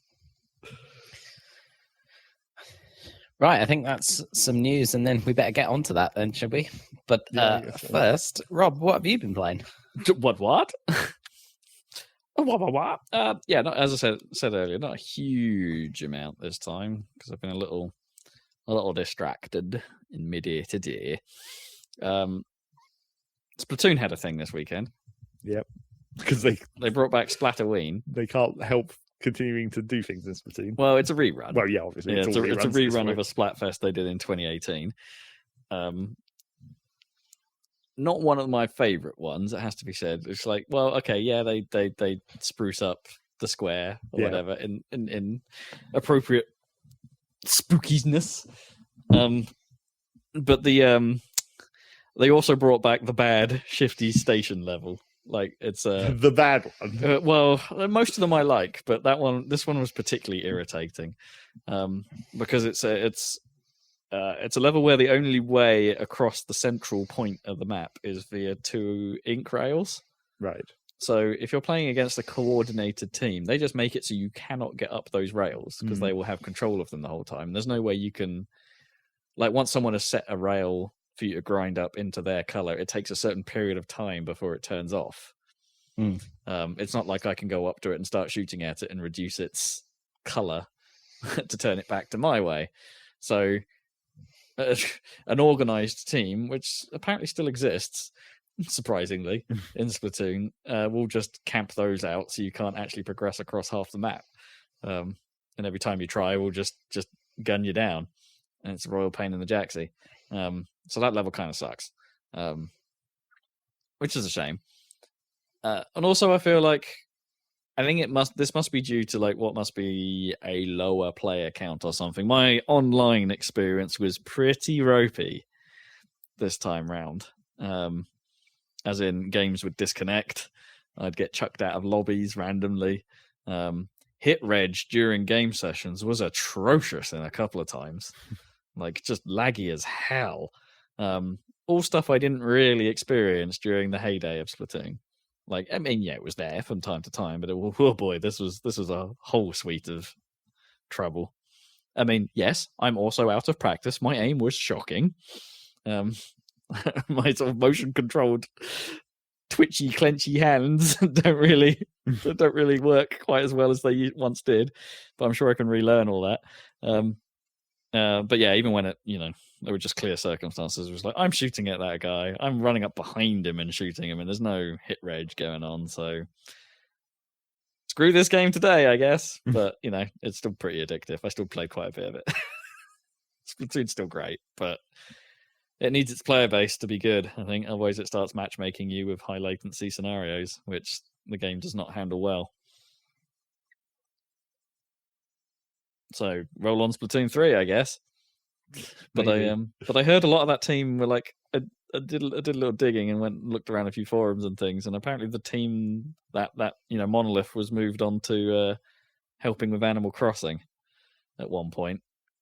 So they're probably not working on Splatoon 3. Well, there's not much work to do in Animal Crossing. I mean, technically they're doing those all the updates to Animal Crossing, but that's not like engine work. That's like content work. Yeah, maybe they're back on it now or something. But in the lead up to Animal Crossing, they were pulled across. So goes the story. So there's that. What else have I been doing? I carried on with Shovel Knight King of Cards. I think I'm getting through that slowly. I might be about 75% of the way through. That thing's quite a chunky bit of extra content, honestly. I think, and this has the sort of like the. I mean, it's good. It's Shovel Knight. Pretty much every bit of Shovel Knight is good in some way, but it has the same problem that I have with like old style game difficulty, in that in order to make things harder, what they do is just add more irritation to the level design, and as things go on. So there's been a couple of real shonky ass levels that have just been absolute nightmares and no fun to retry. Like there's, I think the worst examples has been a couple occasions where they've had vertical fixed scrolling levels, because everyone loves a fixed scrolling level, but it's a vertical fixed scrolling level that's going down. And so, okay, the danger is that I don't know what I'm jumping onto, right? Because the screen's not scrolling fast enough. Except there's a kill plane that's moving as well. So it's like, if I want to be like, well, I know I can jump down there, it's like, I can't. I've got to sit there and wait for the screen to get there until that platform is on screen, and then I can jump down. And it's just some bullshit. Well, that's like the tower in V. That was essentially, although that one was technically upwards, not downwards, but it had upwards makes more sense. Kill plane at both ends. Yeah, so you had to stay in the middle zone. The kill plane above makes no sense to me. Like, or a kill plane in the direction you're trying to travel to get away from the obstacle. But that's, I mean, otherwise it wouldn't be fixed scrolling, right? Because then if you jumped off the top when the kill plane wasn't there, then the scroll would have to catch up to you. I mean, which better games do. Yeah, but that's part of the challenge, is staying within the bounds of the thing. That was how it was in V, because there were certain jumps where you had to wait until the last possible moment where the platform actually comes on screen for you to be able to jump. Sure, but you can present it differently, right? Like you can have it so that the screen maybe could scroll a little bit to bring like the bottom where the plane is off the bottom on screen or something like that. It's just, I don't know, it's boring. Like, and I've got to try it when auto scrolling is always boring. Yeah, at a certain point it's boring and tedious and irritating, especially when there may be a thing you want to do after that section that if you fluff up, you then have to go do the auto scroll again, and you're like, I don't know, I hate it. I think it's bad. I'd be happier with a scrolly up than a scrolly down. But why though? What is any different about that? Well, because like you can just fall faster, whereas if I'm jumping up, I like to be able to see what I'm jumping to. I don't know. This makes more sense to me. Anywho, then there was a fairly irritating boss fight where you're in a boat, basically, this little boat that you have to shoulder barge around this river, and of course, falling in water is instant death.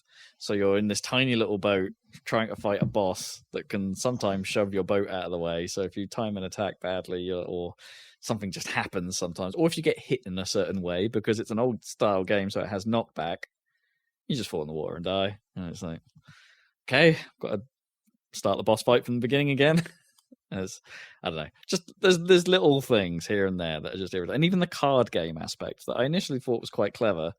It's like, okay, it's still pretty clever, but it's adding a lot of like mechanics as it goes on, like cards that do weird things, cards whose directionality flips after every time they're interacted with, cards who will act on their own every turn. Because and so the sort of like shove match of the game becomes way harder to think through because things are just happening every turn. I mean, you can think it through, but it just means the AI just has a huge leg up on you because it understands everything that's going to happen. Right. And it's like, I don't know. I think that it's still quite well implemented, but it's just there are certain circumstances, I think, certain draws where it feels like, well, I couldn't have possibly won this game with the hand I got. There's deck management, so you could then go away and reorganize your deck so that particular hand couldn't come up against that opponent. But there's just enough variation going on in how boards are constructed and how how the order of play may play out. That means there's an element of random in there, which, like any card game, I guess, that can sometimes just be frustrating more than fun. And it's like, I saw that coming, and there's nothing I could have done about it, kind of feeling. Which is also the feeling I get playing a bit more Gears Tactics. Because I played a couple more missions on that, and I'm in one of those, like, I played a couple more of the main missions, which I think are fine, and then I've got a couple of side missions that are some bullshit. It's just, there's one in particular where it's like I'm only allowed to take. There's a side mission style where it's territory control. Effectively, you have to have a guy on there. There are 2 resource points, and you gain a point for being in control of those resource points, and the enemy gains a point for having control of those resource points when they're there and you're not. Now, normally you get 4 guys to do these missions, but in this particular one, I've only got 2 guys, meaning I have to put 1 guy on each point. And you have to do that because the Locust need far fewer points than you to win the level. So if I left one unguarded, they would just go on it and score the points needed to win, while I was guiding the other one. So you have to split your pile. But oh my god, there are so many people that spawn in. They spawn in faster than I can deal with. The cover is terrible, so there's nowhere to hide. So I'm getting shot every turn whilst trying to deal with the hordes coming at me. If they get too close to the point, then the point neutralizes, so no one's scoring anything. And it's just, this is some nonsense. There's no, I've tried it a few times and I can't figure out a way to do it. As other than perhaps bring in some cheap combination of classes, but then the way that the side mission stuff in this game works, I then can't use those characters again to do the other side missions until I've cleared enough side missions to move the story on. And it's so I feel like I'm in a bit of a catch-22 with this, and I found that whole experience really frustrating. And it's I gave you another chance, Gears Tactics. You blew it. Yeah, that was a low light. So let's talk about two new things that I've been dabbling with. After I was fairly disappointed with After Party, I have not played that anymore. I have actually dropped that. I'm not going to go back to it. Success. Rob's stopped playing a game for a day. I know. It was just too irritating. And I've replaced it with something reasonably similar. I've been playing Night in the Woods. Night in the Woods. Somewhat similar. Well, yeah, I think it won tons of awards or something, right? Yeah. This is a quite well-renowned thing. So much so that it appeared on a question of University Challenge a few weeks back. Weird. Yeah. It was one of the answers. It's can you name this game? Weird. It's yes, I can. How many answers did you get right in that game? I mean, I got that round. It was the bonus question. So there was 3 of them, and it's I got that round spot on. I was quite happy. There was a question on Only Connect this week about bloody Smash Brothers, and I'm like, shit, yeah, I'm so smart. Shit, yeah. I mean, that is most of what you did at university, to be fair. Is that set up a society for the video games. Well, you guys could probably, I mean, now I've told you what the answer is. It's super easy, right? Because the first clue was, it's you know what Only Connect is about. It's about the sequences, right? Yeah. And this was the what's the last in this sequence round. And it's and the first clue was melee. So I'm immediately thinking, oh. And then the second clue was brawl. And I'm like, yeah, well, I know this now. It's disappointing. It should have been Kirby and then something else how Lamb did. And then oh wow. Yeah, that would have been quite tricky. But you know, video games still don't make their way into these sort of shows very often. It's they have had questions about games before, they'll put the power-ups from Mario Kart on screen or something and be like, what's this from? Or play this video game sound effect and see if you can identify it. Yeah. And it's the ring sound from Sonic. Or it'll be the Tetris theme or something obvious, you know. I think they may have used they might have used the Skyrim theme at one point. Right. In the music round. Dovahkiin. Yeah, so I'm playing Night in the Woods, which is a narrative.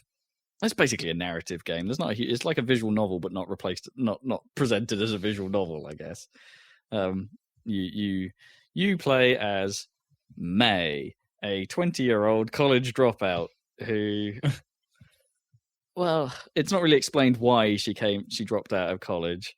She's clearly had some sort of troubled backstory at some point because everyone refers to an incident that happened, and great. At the start of the game, some people are referring to you as killer, and it's never really. I'm I think a good portion of the way through it, and none of that's been explained yet. But hey, you like Amanda Knox or something? I don't know. I don't know what's going on. I think you're just my take on May so far is that she's just a bit of a bit of an anarchist type. You know, that sort of free spirit, I suppose, and hasn't quite made sense of her place in the world, and has had some trauma along the way. But yeah, anyway, you come home from college, and it's about you reconnecting with your hometown and your friends, and how they've moved on in life and how you seemingly haven't. And stuff happens from there. It's it's very slow. It's like I thought After Party was slow getting places, and it's like this is just as slow. However, it is saved by the fact that the writing is actually pretty decent this time around. It's not nearly as irritating. I feel like it's quirkier and funnier than After Parties, and there's enough. Again, I hate to keep doing these comparisons, but I've played these games back to back, right? So like, where After Party was just like, why am I dead? Why is hell like this? Everything was an obvious question. Whereas here, it's all a bit like, okay, why? Who is this person, and why are they acting this way about it? And then you learn a little bit more, and it's like, okay, so what happened to make these two characters? It feels more nuanced and like more personal, and the big questions kind of don't become what you're focused on to some degree. You become more interested in, okay, what happened between these two at some point? Like, not why am I here? The whole like, why did I drop out of school thing sort of becomes less important, and or it feels less important than you just getting on with your life. And it's I don't know, I think it's well constructed.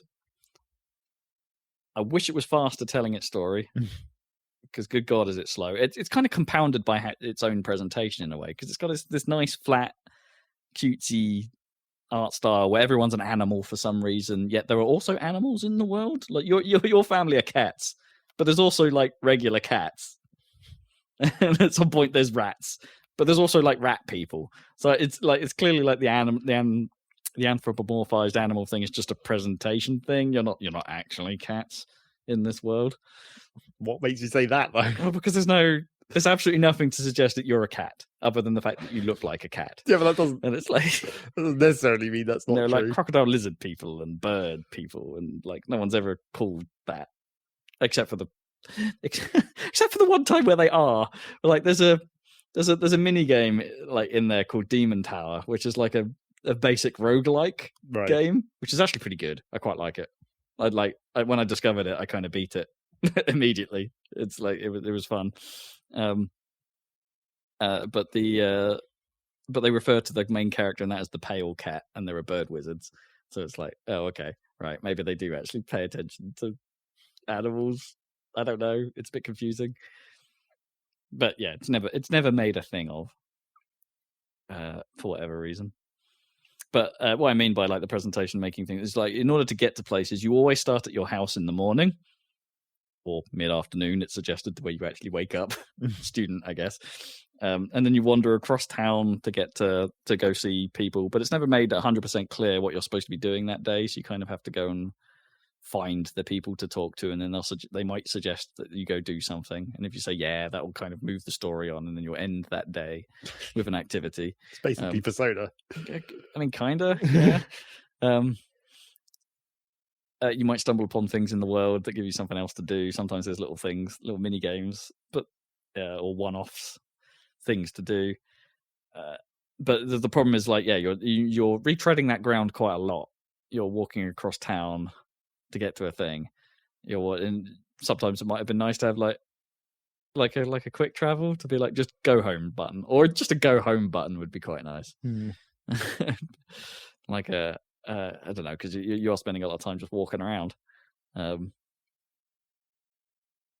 which is fine. It's supposed to be breezy, but as I say, the narrative pace is slow enough that adding a whole lot of extra walking into the mix slows it down a little too much for me, but whatevs. And I wish that there's one technical problem, at least on Xbone where I'm playing it, that I really wish didn't exist. It's like the music can't play back properly sometimes. It's like it's still playing, but it's got like choppy cut noises in it, like sort of like those little clicks you get as a sound isn't quite playing out right. Right. And it's doing that almost constantly, which is a shame because the music's pretty good. And the sound design generally is pretty good in this. Like it chooses not to do any kind of speech noises most of the time. So it's quite quiet and somber. So it relies on its environmental and music to carry its audio. And for the almost all of the music to be hit with this bug that I can't seem to shake can be pretty irritating. Hey, you can sort of play a Guitar Hero like game in there if you really want. It's got like Bass Hero.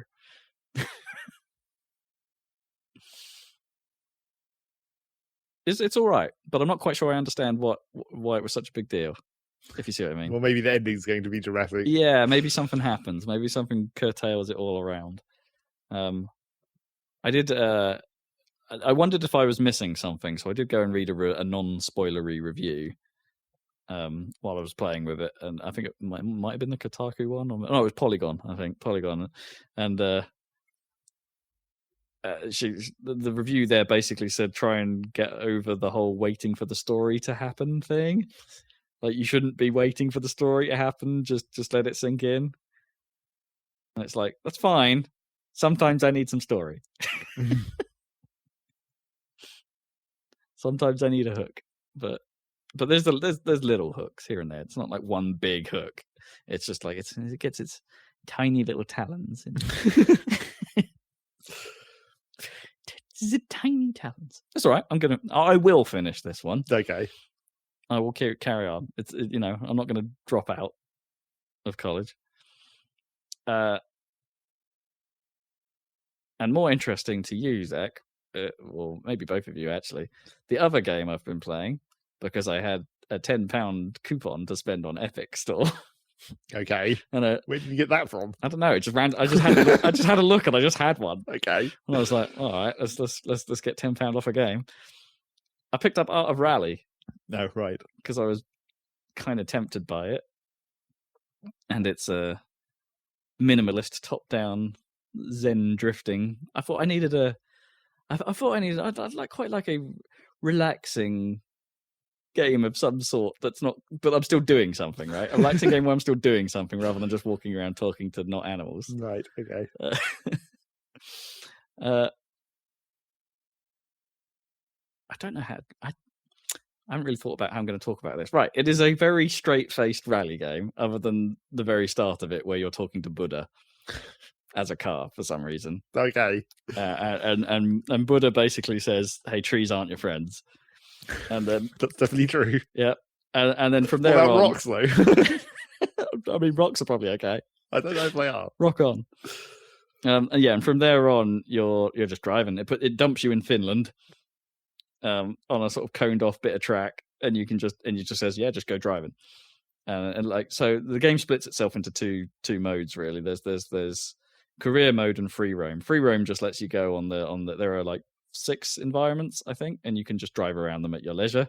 There are things I think if you drive every road, you will find like rally letters or letters to spell the word rally, and cassette tapes, and there's a hidden van in each area, and you can just drive around and get a feel for the controls, which is a good thing because you're going to need to, because the handling model in this is harsh.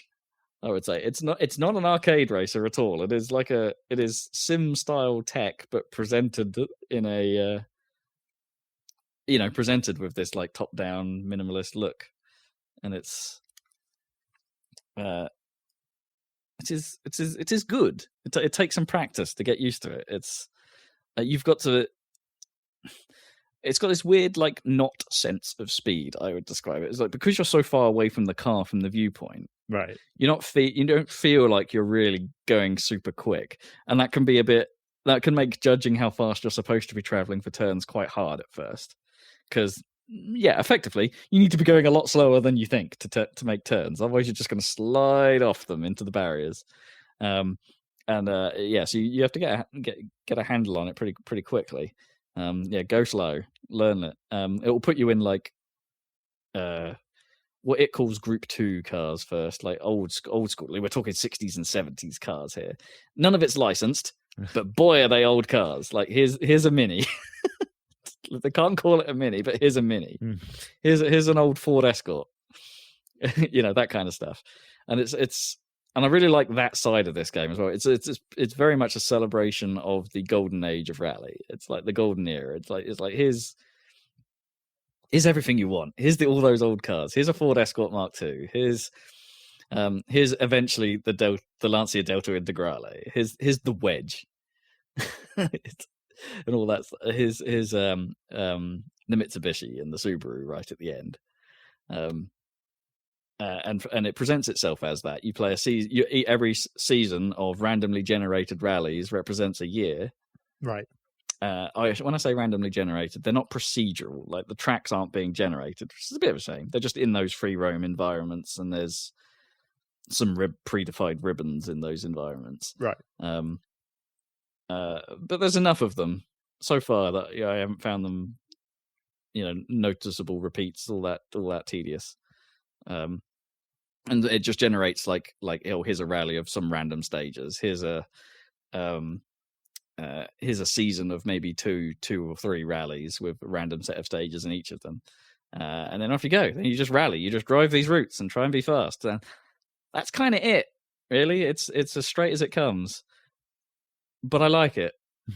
It's worth mentioning. It's got this. I don't know if it's out of place or not. It's got this like synth wave, retro wave soundtrack that's playing the entire time. It doesn't stop. Kind of reminiscent of Module's work from Shatter. Right. If that makes sense. And it's just sort of there. It's just sort of playing. I think if you don't like it, that's fine. You could just turn it off and then put Spotify on in the background. It's like, that's kind of what I think it's all just going for this, like, hey man, just drive. It's all going for Buddha. Yeah, I guess. Yeah. I mean, it makes sense given that their previous game from Fun Selector was Absolute Drift Zen Edition. Yeah, and was possibly even less like graphically detailed. Well, yeah, that was just white and red. Yeah, yeah, it was a concept game. It was a concept game. Drift concept. Yep. Bonus rally. Yep. Where I think like things could be tightened, if I was to be critical, because that's what I do. It feels too much like slow-mo rally. That effect is lessened as you get the faster groups and the faster cars, and by the end of it, it feels fine. But I kind of it never feels like I'm really traveling at the speed it says I'm traveling at. And I think the physics model, a bit like Dirt Rally actually, but this is kind of an extreme. It's like it's a little too low grav for my tastes. It's like if you hit a jump, you get a lot of hang time. Yeah, but that's probably intentional in this one, maybe stylistically. But it means if you also crash, it means the crashes look really stupid because you just sort of spin around and fly for a bit. You can get some serious height going on. It's like they don't feel quite as like you hit a tree at 100 miles an hour. You want it to be like whoa! Just sort of like so things happen very quickly, right? They don't happen in real life, here. though. Yeah, exactly. They don't happen quickly here. It's slow-mo rally. I kind of wish that was a bit up. And they've sometimes when you do collide with stuff, there's like an intentional spin effect applied to the cars. Now, I did go look this up on the forums, and this is an intentional decision by the developer to discourage collisions. Is that there is a hefty what do you call it? A rotational force put on the car whenever you hit anything. So if you like sideswipe a tree, for instance, there's a good chance you're going to get turned into that tree, which is irritating. But hey, they want to be harsh on people cocking up, right? And it's an intentional decision to make your cock-ups feel bad, because they want the leaderboards for online play and stuff like that to be pretty competitive. They want to reward those for clean runs. And it's like, okay, yeah, I can see it. But as you're learning, it's quite frustrating because like any little mistake will see you like your car just facing into a barrier. So you've got to do that. I've got to reverse out of it and then go forwards again, rather than you can't just scrape along barriers, which is it's fair enough, but it makes the learning process a bit maybe a bit more tedious than you might want it. But hey, it's a good game. It's a good little game. Art of Rally by Fun Selector. How much did you pay for it after the discount? £9. Okay then. It's normally about 19 to 20. Well, yes, I figured that from the £10 voucher. It's available for that same amount of money on Steam or Epic. And I think it's on GOG as well. Probably. Seems like a game that would be. It's not available on console. Not yet, at least. No. Put that on the Switch. And So this may be the mistake of me buying it on Epic, because it seems like most of the community is on Steam, as you would expect. Yeah. And but the leaderboards aren't cross-platform. Right. Yeah, they're not just PC. They're not cross gaming platform either. So I guess GOG players might have even less of a community there, which did mean the first time I played a daily challenge, I came second. Well, I mean, that is an advantage, kind of. And I've barely played it, you know.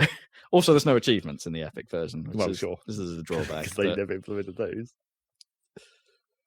But hey, it's doing what I want it to do. I did just want to drive. And this presents it in a nice enough way for me to do that with a controller and not need to get my full wheel setup out. Right. Although apparently it does have some wheel support, so maybe I have to try that at some point. It seems like it would be weird. Yeah, it does. But yeah, it's cool. Out of Rally, and that is me. Okay, good. Oh wait, I played that new Valorant level. I don't like it. Oh, right. It's probably just because I have to learn it. Well, yes, it's new. That's the problem. It's called Icebox because it's in the ice and there's a lot of containers. Oh, it's not just because it's in the ice, also box. There's a lot of boxes. Yeah. His dad's still there. He's been very quiet. It doesn't seem like it. Is he dropped off the team speak? It's time for your Pikmins and your Hyrule Warriors. Yeah. And yeah. Time for the other stuff. Now for your Nintendo hour. I guess. And some other stuff. Not that much other stuff, really.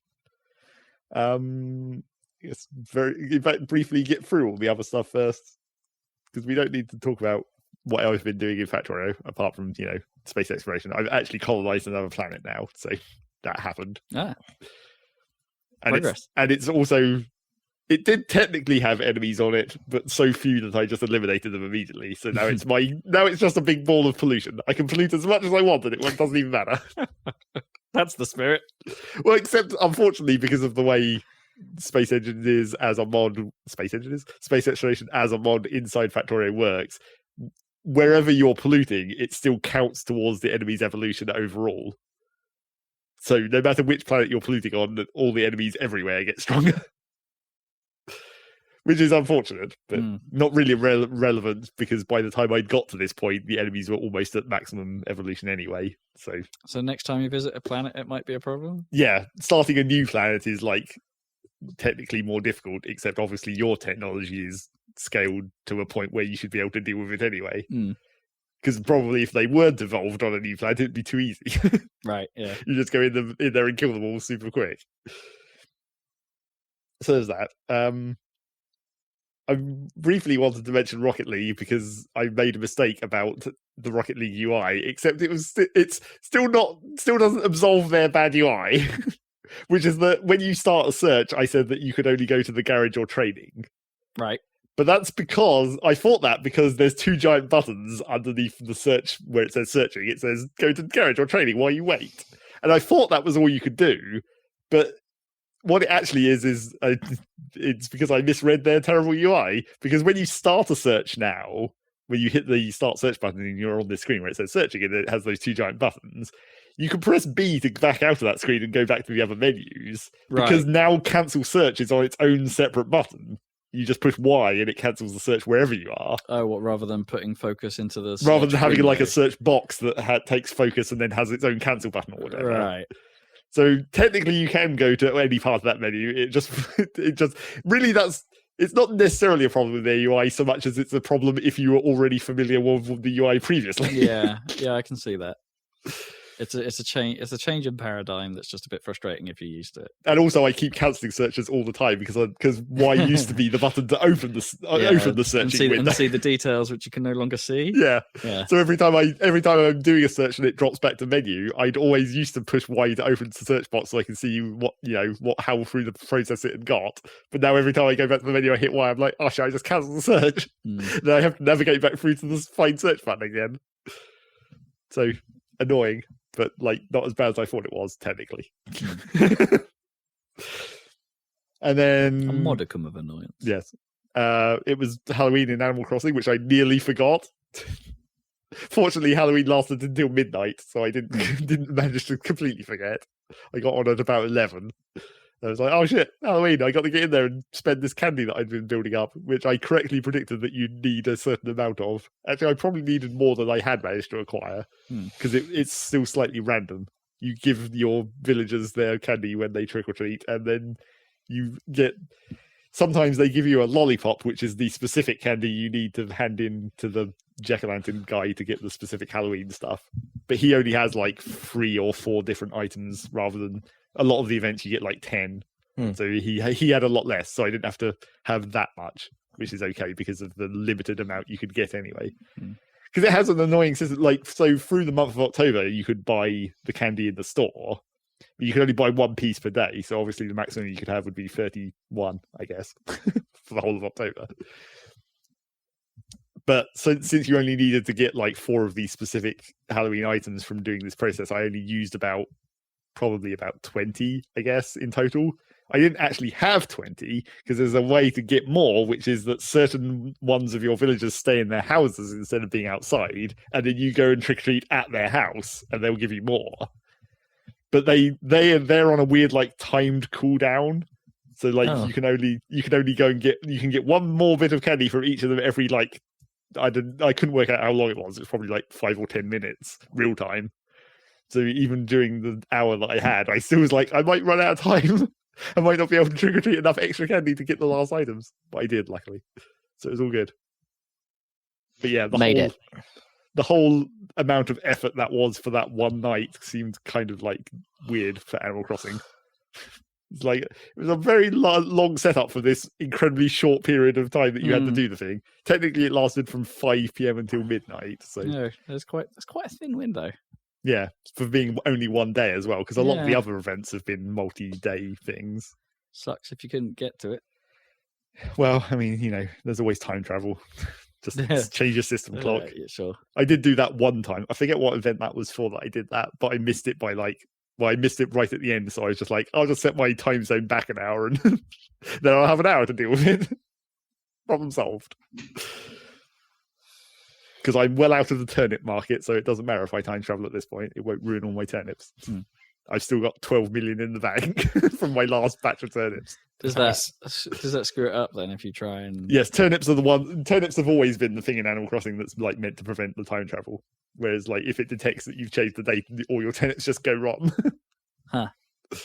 So if you've invested a ton of money but only the ones that are on the market. Well, it's the ones that you own during that week, because that's how the turnips work. They go rotten at the end of the week anyway. Okay. If you don't sell them off. But if it detects that you've changed the date, they automatically go off. Oh, I say, sorry. I thought you meant you had 12 million turnips in the bank. No. Yeah, right. Okay, I've got 12 million money in the bank Bells. after my one big last run on the turnips. And that's more money than I'll probably ever need, because I've already got the most expensive item that I think there is in the game, the crown, which is 1.5 million. So that's not even close to the 12 million that I had. So I'm probably good on money. Probably. That was helpful, because then I don't have to worry about it any longer. I don't have to worry about getting in on Sunday to buy turnips. So there's that. And now we can talk about those 2 demos that I played on the Switch. Pikmin 3. I played a demo of it, and I'm sure, like, well, in both of these cases, again, it's like UI problems that I've been having at the moment, apparently, with all games. But in Pikmin 3, so I went in there, and it's a weird situation where the fact, obviously, it would have been like this on the Wii U as well, but like the fact that they have a more modern controller with more buttons means that they've made some weird decisions that I feel like has made the controls worse somehow. The first one is like, probably this is just nostalgia, and it's like, it's not actually good, but I don't like the new way the camera works. Remind me what the differences are. Well, the original version, obviously, because it was on a GameCube controller and they didn't want to use the C-stick for that. The original version, when you pulled in the trigger, it re-centered on where your cursor was. So it would, like, rotate behind you so the cursor was in front. But then you could like partially hold the trigger, which would keep it following it as you were moving around. Oh, yeah, I remember. So that was how it used to work, and now obviously because they didn't have the click. Yeah, because they don't have a click now, so obviously they couldn't do it the exact same way on the Switch. But now that you've got a proper second analog stick, obviously the camera rotation is just on that. You just rotate the camera on the second analog stick. Wasn't that important because you'd use it to push the Pikmin around before? Yes, that's the problem. Now that they don't have the C stick to maneuver the Pikmin group like you used to, that's not there any longer. What? So there's no Pikmin pushing? Well, there's sort of. They've replaced it with these two other things, one of which you don't even get in the demo. The one you don't get in the demo is at a certain point you unlock the dodge whistle, where you can push left or right on the D-pad and you just dodge roll to the side way and all the Pikmin follow you. So you can sort of evade attacks like that. And then the other one is there's a button, one of the face buttons does like a charge where just all the Pikmin just run forwards in the direction you're facing, which sort of helps. But neither of them are nearly as useful. It's not quite the same. No, it's not. The problem I have with it is the main thing that you used to use the C-stick maneuvering for was to just get Pikmin to pick shit up, right? You just mush your group against the item, and then that would automatically like get the maximum number of Pikmin on it as well. Yeah, usually. That was really helpful, but now you either individually throw Pikmin at things, which is slightly easier now that you have like the ability to lock on, or you use the charge attack, providing you're facing exactly at the thing, or you could lock on and use the charge attack, which makes it a bit more accurate. But again, it's just like it's slightly too much more complicated for a thing that was so much easier when you just push them with the C stick. I'm surprised there's not options to. Well, I guess they rolled it. They must have. I'm guessing that's because the Wii U version, right? They were trying to push you using the tablet as the control mechanism. I guess, but I'm having a hard time working out what the controls would have been that the tablet was used for. Buttons on screen, probably. Maybe, but I don't know if it was. I've got no idea. Yeah. And also, I did briefly try it by turning on the gyro aiming, which would have been pointer aiming on the Wii U version. Right? Yeah. But I get along with that at all, because there's two options for that. You can either have it so that the gyro aiming only moves the cursor like in and outwards, so like it's still fixed to the direction you've rotated it, but the gyro controls. So like Splatoon's up and down. Yeah, kinda. Yeah. And then the other option is you can have it fully gyro, but it's weird because like it's still fixed to like a line. And then you can turn slightly to move that, like the angle of that line a little bit, but you still need to use the recenter to like, if you're doing a major turn. So like the gyro aiming becomes sort of locked to the screen rather than the direction you're facing, which is just, I couldn't get the hang of that at all. I think I prefer it in general with just the gyro off entirely. So that's kind of awkward and annoying. But yeah, the C-stick thing is one of the major problems. And then the other major problem I had was that they've unnecessarily complicated like dismissing Pikmin. Because previous games, you had one button for dismissing Pikmin and one button for switching captains in Pikmin 2 when you had two people to switch between. And that was, great. But now, for some reason, even though they have more buttons to work with on this controller, they've decided to consolidate those two things into one button. So you push the button, and then a radial menu pops out where you can choose dismiss or switch to one of the other captains. Which is just like, that's just so much more awkward to have to push two separate things rather than just one button to do it. Particularly for dismissing Pikmin, which you're going to be doing a lot. Right, it's not like a tap shortcut is dismiss, and if you hold, then you get even if you just push that button real briefly, it still brings up the little cross menu. Yeah, that seems kind of weird.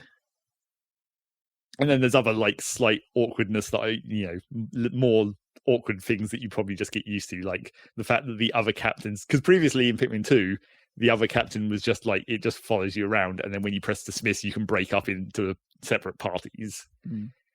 But now they follow you around, but they're also like, you can throw them. So they're available in the list of throwable like a Pikmin would be, which can sometimes be awkward because you're just throwing Pikmin and then suddenly, whoops, you've just thrown your other guy into combat. That's pretty funny.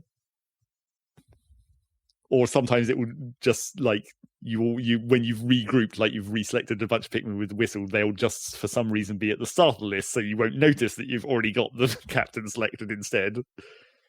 At least you can tab through which Pikmin you're going to throw easily with like the shoulder buttons.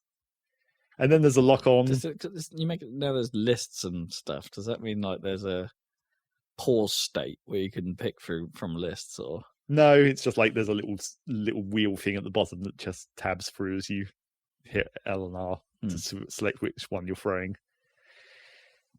I can't remember how the select which one you're throwing thing worked before. Anyway, I don't exactly remember either. There was a way. I think you had to. Was it like you hold down A to start throwing, and then you could push the D-pad or whatever to switch? Yeah, I have absolutely no idea. It's something like that. I think I just chucked things. Yeah. But yeah, it's these little awkward things that are probably things that you just get used to. But if you've played the older games, I don't know, I just preferred that control style. The C-stick thing is the main thing. I just think that's just like such a drastic loss of functionality. Yeah. The charge does not replace it, really. No. Well, it means you can't use because there were bits in Pikmin 1, weren't there, where there was a thin walkway. And you had to elongate your group. Yeah, to elongate and push them into the wall to make sure they stayed there. And the other thing it just felt cool. I don't know, moving the C-stick and having the Pikmin move around you. And it had that little like had a little tune. It was cool. And the other thing that's weird about the right stick now controlling the camera is it doesn't actually control the camera totally. It only pans sideways. You can't actually angle the camera up and down. It's fixed, which is just weird. So why not just use the other triggers? No, exactly. Yeah. But the thing is, even in the older Pikmin games, you could actually zoom the camera out. Like if you click the other trigger, you'd go into the more zoomed out view. Oh, yeah, definitely could. I don't remember that. Yeah. And a more top-down one as well, if I remember rightly. It was like you click once and it would zoom out, and then you click again, it would go into the more top-down angle, and then you click again to go back to the start. I suppose you've got clicky sticks as well now, so they could have done something with that. I guess I never clicked the sticks. Maybe clicking the sticks does have a controller side. I didn't notice, or it didn't tell me to use them at any point. But yeah, it's if you're used to the old controls of Pikmin, it will probably be slightly annoying to get used to, and maybe it is something you can just get used to. But I don't think I liked it as much. The lock on is kind of nice, except even that is weird because it's like you press it once to lock on, and then your cursor locks onto the thing you've locked onto. But then you can transfer the lock to another thing by pushing the button again, except it's like you're moving a virtual cursor essentially, because your cursor is still attached to the thing you're locked to, but if you're facing towards another thing and you push it, your cursor just jumps to that one, which is a thing to get used to. And then you can push it again to unlock, which I always do accidentally, because it's constantly locking and unlocking by itself. When things die, it unlocks, but then the corpse you can also lock onto to accurately throw Pikmin to pick that up. So I don't know, it's weird, but it's fine. It's just different. Yeah, not necessarily the same core game anymore. I did try plugging in a GameCube controller just in case they'd secretly put in old school controllers for the GameCube controller, but no. I guess they'd have to be consistent. Those mechanics sound different enough that. Well, like I said, it's the thing with switching captains and dismissing Pikmin is weird, because it's just they've consolidated two buttons into one when they already had a controller with more buttons. So what does the other button do? Well, you've now on the spare button. On the face buttons, you've got, what do you have? You've got throw, you've got charge, you've got the pop-up for the switching. I don't remember what the last one does. I guess charge is new. Yeah, charge is new. Does Olimar have a jump? It's not Olimar, but no. I mean, the captains. No, they don't. You still have the attack, but that's just the same button as throw. I don't remember what the last button's for. But, they have two shoulder buttons and two triggers. I don't remember what those are for. One's for... left and right on the shoulder buttons are for switching through the Pikmin list, and then left trigger is for focusing the camera, right trigger is for locking on. So, right, they would have run out of triggers. But then the D-pad might have been better. Well, you've got dodge left and dodge right. Okay, so there are quite a lot of controls. Yeah, but I don't know. I still feel like they could have made it a bit simple. It's just the fact that they've consolidated those two things onto one button, and it's it's the same thing I said about the Rocket League menus, where it's you're adding steps to do a thing that previously took less steps. So it just feels more inconvenient. Yeah, because dismiss, regroup was something you were doing all the time in the first games. Yeah.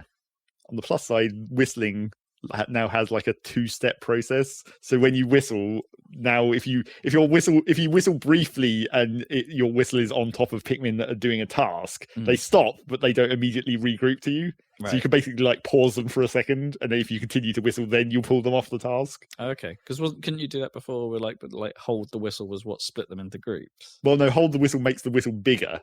Like, so you could do it real short to pick out little individual patches of Pikmin. So how did you used to split? That was the button. You dismiss, and then they split into groups, and then you re-whistle the individual because they've moved far enough apart that you can just whistle individual colours at that point. Oh, I didn't realise they split automatically. Yeah. I mean, that's still like that. And they did add the nice but maybe really overpowered feature of like, if you go to your ship, you can just broadcast a whistle that just makes all Pikmin on the map try and go back to their home. Huh. So if you've left any somewhere way out in the middle of nowhere, you can just hit that and maybe they'll make it, but maybe they'll get eaten or whatever. But that seems kind of weird for like a slightly overpowered feature. So still, I assume it still has the day-night cycle. Yes, it does still time limits and all that stuff. And weirdly, if you want to talk about the lore of Pikmin, these new captains aren't even from the same planet as Captain Olimar. What? Really? It's a completely different civilization that just happens to come to the same planet for a different reason. They need food rather than Olimar was all about money. And they mention that explicitly, where they're like, one of the guys you're controlling is like, I've heard of the planet Hot Date. They had a really fucked up economy. They needed a bunch of money. So they must have come to this planet for that reason, rather than us who are running out of food. God, see now I'm all like, there must have been some ancient Olimar race that colonized the galaxy at some point. On both of these planets. Yeah. It's weird. And this planet is, it's Earth, but not really. Or is it? You find all these Earth artifacts that clearly imply that it's Earth, and I think in one of the first two Pikmin games you do see like an actual globe when you're in space. It's like, oh yep, that's Earth. Those continents line up. Not in this one. The times when you see this planet from space definitely doesn't look like any kind of identifiable Earth continents, but it's implied to be the same planet because you find message logs from Olimar. So yeah, there's that. That's Pikmin 3 demo. It seems fine, probably. Playable. But give us a real release of Pikmin 1 and 2. Yeah. And then maybe have options for the controls there too. Well, they need to do something, I guess, because they wouldn't they wouldn't be able to do the trigger thing. It wouldn't be that difficult because they would have. I mean, they as you said, they would have gained buttons. Yeah, extra buttons and an extra element. It's not like the GameCube controller was so wildly different that there's things they couldn't replace somehow. No. And then the other demo I played was that Age of Calamity demo. Hyrule Warriors. Yep. The second. It's the second Hyrule Warriors game. Well, the Breath of the Wild one. I'm super confused about whether this game actually is called Hyrule Warriors. I mean, it is. Well, but that's the thing, because I saw a screenshot where it had two different logos, one of which just said Breath of the Wild Age of Calamity, and the other one said Hyrule Warriors Age of Calamity, and I was like, well, which one of those is it? I think it's the latter. I haven't heard of it being called Breath of the Wild Age of Calamity. Huh, that's new on me. If there's the thing, I think the official Nintendo word is that latter one. I hadn't heard Hyrule Warriors mentioned in its name before. I'd heard it called Age of Calamity just by itself, but I hadn't heard the other half of that, I guess. No, I'm pretty sure it's that. Like, I'm sure the direct showed it as that. But yeah, that game. Maybe it's the other way around. Maybe it's Age of Calamity Hyrule Warriors. Oh yeah, that may also be the case. Check what it says on happysalad.net. Yeah, I guess so. I can look it up right now on my own site. Well, the first thing that happens immediately is story, which is they've given themselves a really a useful but really annoying get out of jail free card, because the story basically immediately starts with time travel. Wait, what?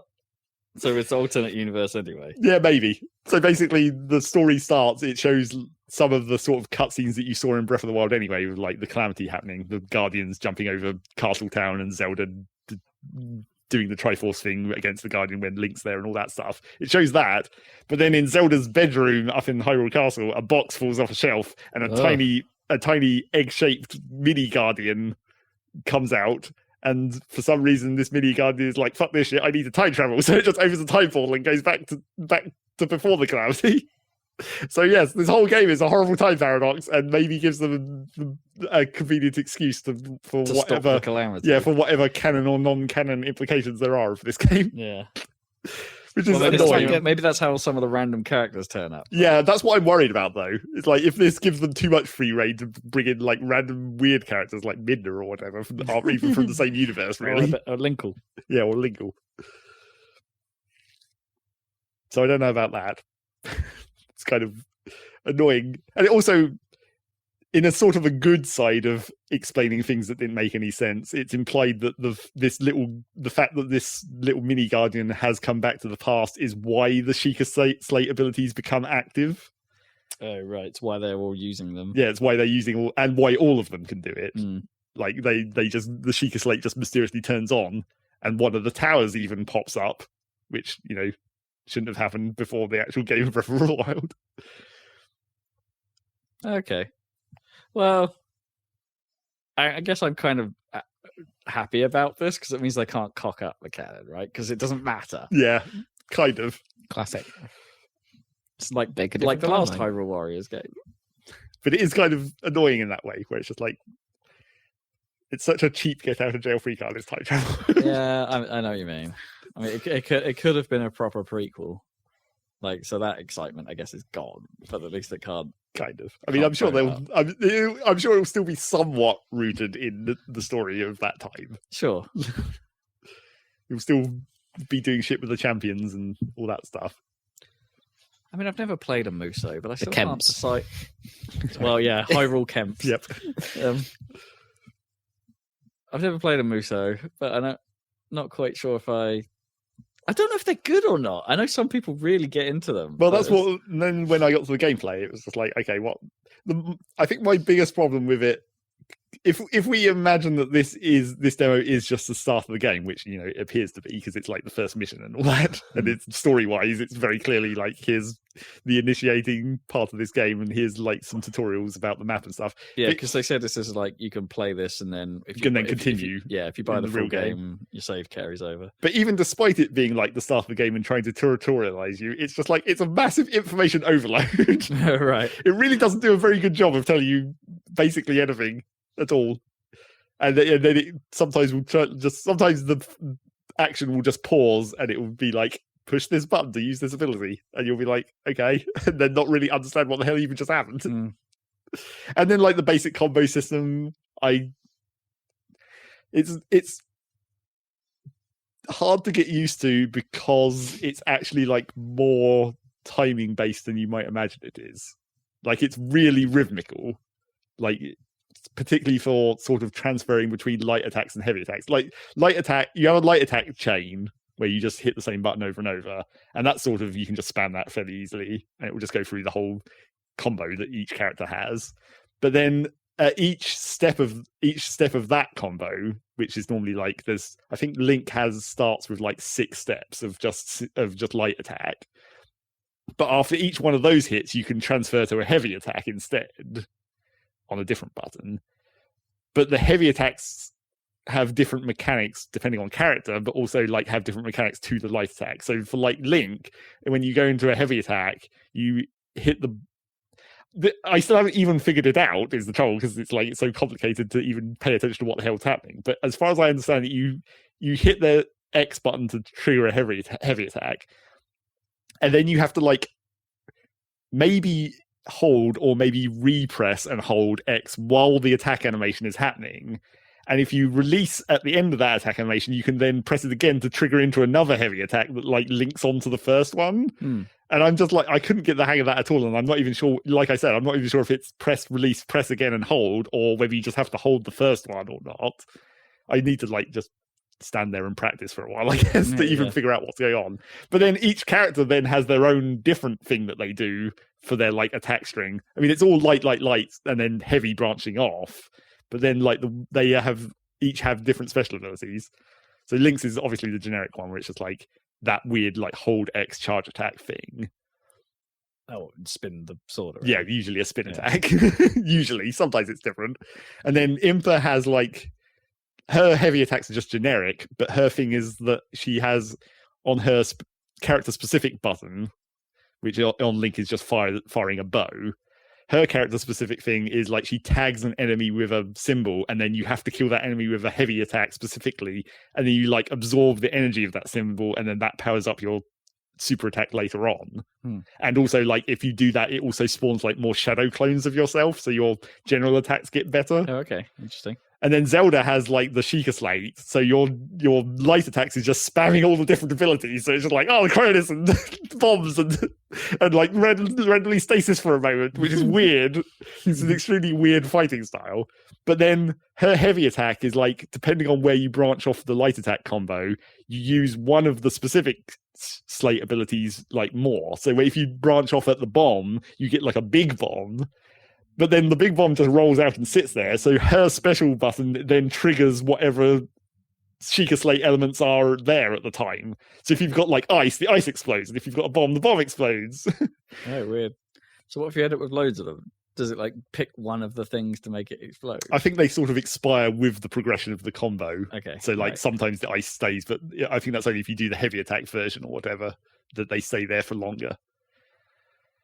Basically, this all sounds like, who cares? Just throw shit. Well, yeah, except it does require that quite rhythmical like progression. Like you can, like I say, you can easily spam through the light attacks, but if you want to do specific things, you have to know like how far through the light attack combo you are to trigger the specific version of the heavy attack. I guess what I mean is like, is there a need to, other than the timing, is there a need to care what moves you're using? Like, well, maybe not in the light heavy string, but then you get to all the other controls because that's just like the generic attacks. Because then when you hold down, I think it's the right bumper, like it would be in Breath of the Wild. You hold down the right bumper, and that accesses the Sheikah Slate abilities right separately from Zelda's version, and every character has them. So you've got like bombs, Cronus, Stasis, and the other one, Magnesis. And those not only do those do specific things depending on, you know, like what you're targeting or whatever, but they also are specific to the characters. So like Link's bomb attack, he just like chucks a load of bombs rapidly.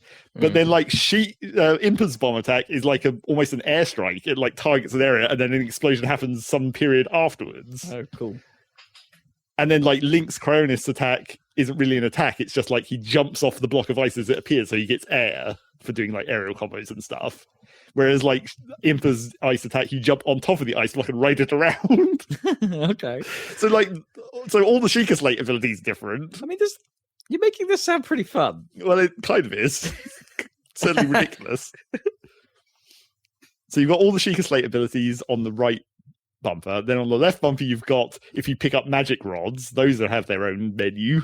So you can be like, I'm going to target an ice rod on that zone or a fire rod if you happen to have them. And that's also where your healing item is, in case you need to heal. And then obviously every character has a special attack that charges up over time. And then the important thing is that like once you come up to one of the big enemies that have like, it's not really a health bar. Well, they have a health bar, but they also have like an armor bar essentially. Okay. Now, this is the crux, isn't it? Yes, the rest of it you're just like slaying hordes. Yeah, mashing through everything. Yeah. But then when you come up against these big enemies, there's like, you still have the dodge, so you still have the flurry rush if you time it right. And you still have a shield button as well on the left trigger. Even more buttons to keep track of, which is again, in Breath of the Wild, it's not so bad that you have all these buttons. In this game, because it's so much faster, I'm like constantly like, what button am I trying to push right now? Yeah. But then, so you've got the dodge, you've got the flurry rush, but then to get the enemies to break their armor bar, you either need to wait for them to do an attack and then counterattack, sort of like the flurry rush, but you don't have to hit the flurry rush. You just have to take the opportunity while they're doing their long animation or whatever. Or you can use the specific like Sheikah Slate ability that counters what they're doing. So if it's like a bokoblin with a shield, while they've got the shield up, you can use the bomb to break the shield, and then that staggers them, and then you can damage the armor bar. Okay. And then if it's a bokoblin that's using like a iron sledgehammer, once he starts to wind back for attack, if you hit him with Magnesis, then that steals the hammer for a minute and hits him with it, and then that stuns him, and then you break the armor bar that way. And if they're charging at you, you use Cronus to build an ice block in front of them, and then they run into it. So it's like you've got this whole combo, this like fight ability where you have to remember which specific Sheikah Slate ability counters it, and then you break through the armor bar, and then if you can either how easy is that to pull off in the middle of combat? Because you made it sound like those Sheikah abilities are on or just on one button. Well, they are. You hold it down, and then it pops up the menu, but it does like slow time, of like it does in Breath of the Wild. So you know what's coming. You can at least pick something, so you're not like going, which one have I got active? Oh no, that's not going to work. Yeah, but again, it's like you do still have to remember to do that before. Like the slow time is after you push the button. You do still have to remember to push that button to start with. And then you can grind through an enemy's health without breaking the armor bar. Like if you just keep dodging and hitting them with generic attacks, eventually you'll get through the health anyway. But then if you break the armor bar and I think whittle their health down to a certain point, which might be like halfway, you can just basically do a finisher and just kill them instantly. Yeah. So yeah, I feel like I'm gonna have to try this. Yeah, well, I think the other reason we should try it is because it has a co-op mode. Oh, sweet! And which I wonder how well this is going to run because. Well, you're leading on to my next question because, like, one of my concerns with Muso games in general, especially on the Switch, how does this all run? Yeah. Because Hyrule Warriors on the DS had problems, right? Because the 3DS version of Hyrule Warriors required the new 3DS to run well. Yeah. It definitely seems like it may have some problems with frame rate. Well, I mean, it has really obvious pop-in, but that's maybe not really that much of a problem. Yeah. We just got huge amounts of enemies that just start appearing as you run onto new areas. I guess it's probably okay to have that. But yeah, the trouble is that I sometimes can't tell if the frame rate drops are intentional. Sometimes I feel like it's like slowdown. Yeah, dramatic slowdown almost. But I don't think they are. I think it probably is just slowdown when there's lots of effects happening, like lots of explosions or fire. Because that's kind of a thing about cave shooters, isn't it? Like cave shmups, where it's like I think some of the remakes of them the remakes that they then put into things like 360 and stuff that shouldn't suffer from the slowdown, they've kept the slowdown in because the game is impossible without it. Yeah, because you when it's super slow, it makes it easier to see the tiny gaps you have to move through. Exactly. It's a fascinating little thing they have to keep in. The game was designed with the slowdown in mind. Well, kind of. Kind of, yeah. So yeah, I'll be interested to see how that goes in co-op. But yeah, there's 2 missions in that demo, 2 of the big missions, and then a few side missions. And so the thing that I've seen people mentioning about it, which is the like, what is this game apart from the fighting? Right. Where it has the world map, obviously the Breath of the Wild world map, and lots of little icons start appearing on it over time. And so a lot of them are just like, you collect materials and then you give the materials to a place and then you get a bonus where it's like, oh, you gave this guy some fish and then Link has +1 heart. So it's, there's a lot of that generic stuff. But then there's the Blacksmith's Guild where you pick up weapons and then the weapons have stats and the weapons can level up. But then if you've got multiple weapons, you can mash them together to like firstly add experience to one specific weapon, but also if they have secondary abilities, sometimes you can transfer the secondary abilities between weapons. So you can like create one good weapon with a stack of different abilities. So yeah, so there's a ton of weapons that you're going to be collecting and then dealing with. Is there breakage? No, there isn't breakage. Hey. Or at least not in the way of Breath of the Wild anyway. It's quite funny because someone I know at work is discovering Breath of the Wild for the first time. Right. And they're like, oh my god, the weapon damage. Yep. So there's that, and then there's like, it's implied, again, the time travel paradox problem, it's implied that quite a lot of these secondary missions that are just like random specific condition fights are in different dimensions, where you just like, I'm going to hop through this dimensional portal for a minute and do this weirdly specific fight. So who knows what that's actually going to be about. But then you like unlock stables, which are shops to buy more specific materials. So it's got this sort of, world map icon fest going on. But again, it seems like mostly the big missions are going to just be the big missions, and that'll be the main crux. Because that's the weird thing about these games, isn't it? It's like it's just basically one big fight happening all the time, right? Yeah. It's like there's no real lull. Well, I mean, it's just that there are bigger fights happening in certain places. The way it is definitely a separate missions, as in like, there is a point where the fight just ends and you go back to the map. But okay. There are like sub goals that appear during the mission, Right. and that's more what you're talking about, where it's just like you can be fighting someone. I guess I've only ever seen it when it's like everything's all go. Yeah, exactly. You've never seen the menus of one of those games, really. There is some. So yeah, during the sort of missions, there are like little mini objectives that appear. I don't really know if they're like. I assume that most of them are set, but I don't know if there can be like randomly altered secondary objectives or whatever, depending on the like situation of the map. Like if you'd gone this way and captured these specific places, would it change what the next mission objective is? Because if you'd already captured somewhere that would have been the mission objective or whatever, potentially. And if you have multiple characters on the field, then you can tell them to go somewhere so that when the mission objective pops up, you can just quick switch to them and they'll already be there. So there's a sort of a tactical element to that, because it seems like your score is also based on how fast you complete the mission. So there is a reason to do it quickly and efficiently. So there's ranks, is there? I don't know if there's ranks, but you do get like rupees as a reward based on time and how many enemies you killed and that kind of thing. Which makes you wonder how important that is. Well, you spend the rupees to do the weapon crafting and buy all these items. But you're doing that in the middle of a mission? No, it's in the menu. Okay.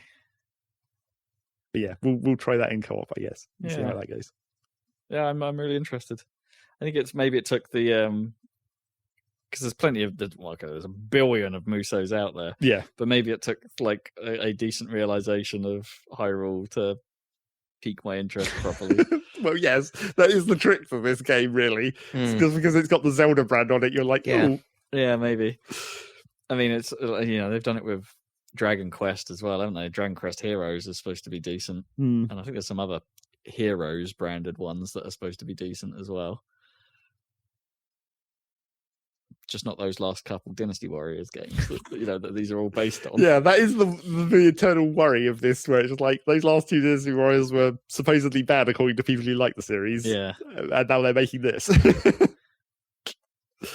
But so far, with the first two missions in the demo, it seems like it's competent. Fine. Competent. Still completely information overload, but that's just if you're not familiar with that kind of game, probably. So the official name is Hyrule Warriors Age of Calamity. Okay. According to our own site. According to Happy Salad.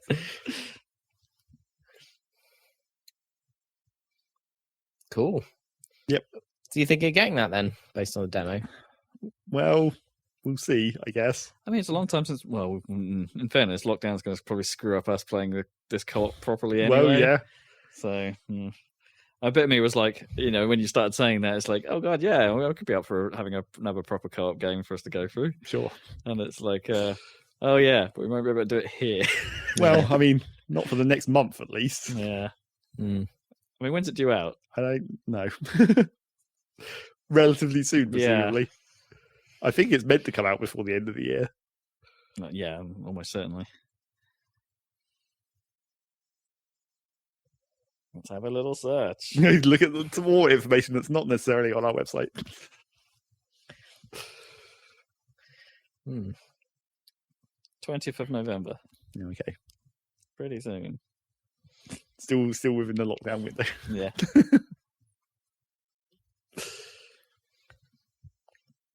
Right. Just one last thing related to the Switch. My left stick seems to have fixed itself somehow. Oh, what? Magic. Okay. It had the bad downward sensor for a while, and it was like you couldn't get it to stay properly fully down, and that's just mysteriously gone away. It was probably just like a bit of dust or something in there that just dislodged itself eventually. But it had been around for so long, I thought that couldn't possibly be the case. I thought it was something like electronically that was wrong with it. So maybe I won't have to replace that stick. I do still have that spare extra stick anyway. Convenient. Yeah. If it's necessary. Yeah. Supposedly the price of individual Joy-Cons has been reduced. Oh, really? Supposedly. Well, individual ones. Yeah, individual you don't have to buy them as a pair. I don't know what about the pair prices, whether that's just still the same. Maybe it's Nintendo very, very slightly admitting that stick drift was a problem after all. Even though they said it wasn't, and then continued to say it wasn't. Boy, there's a lot of spin-offs. Well, yes. So they're called Muso. They're called Muso games because the Japanese name has Muso in it. Yeah, and that seems to be the one thing. So the first one appears to be a Gundam one. Yeah, I've heard. Dynasty Warriors Gundam. And then they did a Fist of the North Star one. No man, that must have been fucking nuts. Yeah. 2010 that was. And then they did Troy. Weirdly, but Warriors Legends of Troy. Okay, historical warriors. Yeah. Then there was a One Piece. Okay, Makes also sense. kind of nuts. One Piece Pirate Warriors. Then Hyrule Warriors. Yeah. Arslan, the Warriors of Legend. What fantasy novel series in Japan. Okay, yeah. Oh, Berserk, right? From the Band of the Hawk. More Warriors of Orochi. Fire Emblem Warriors, of course. Yeah. Forgot about that. And apparently there was a Persona 5 one. I think I very briefly saw like 2 seconds of footage of that, and I was like, that's not what Persona 5 normally looks like. Persona 5 Scramble. Crossover between the series and Atlas's Persona. Actually, I think this year, in fact, God, I didn't. Yeah, Dragon's Quest isn't listed here. Maybe Dragon's Quest Heroes wasn't an official spin-off. Maybe it was someone else doing it in that style. Right. Now that I think about it, I think I have actually seen footage of that Fist of the North Star one. Oh, really? Yeah, I just vaguely remember it. Where it's like, oh yeah, I recognise those characters vaguely. Is Fist of the North Star good? Well, it's one of those old ass animes where it's like you either like it or you don't, I guess. In the vein of all of that age, if you can get over its specific brand of weirdness.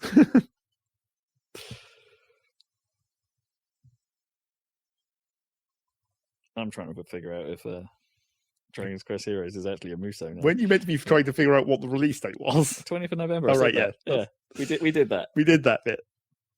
Well, we better end this podcast anyway. Well, apparently it is a Muso game. It's just not in that list. Yeah. Someone's updated the wiki badly. Or it might be Muso style, but not actually, made by the guys. Okay. Yeah. Don't know. I'll figure it out. Dan, do you have anything to say about video games before we end this podcast? How's Squadron? Let's see. Not much. Well, I've been trying to sort out the website, but now it's there.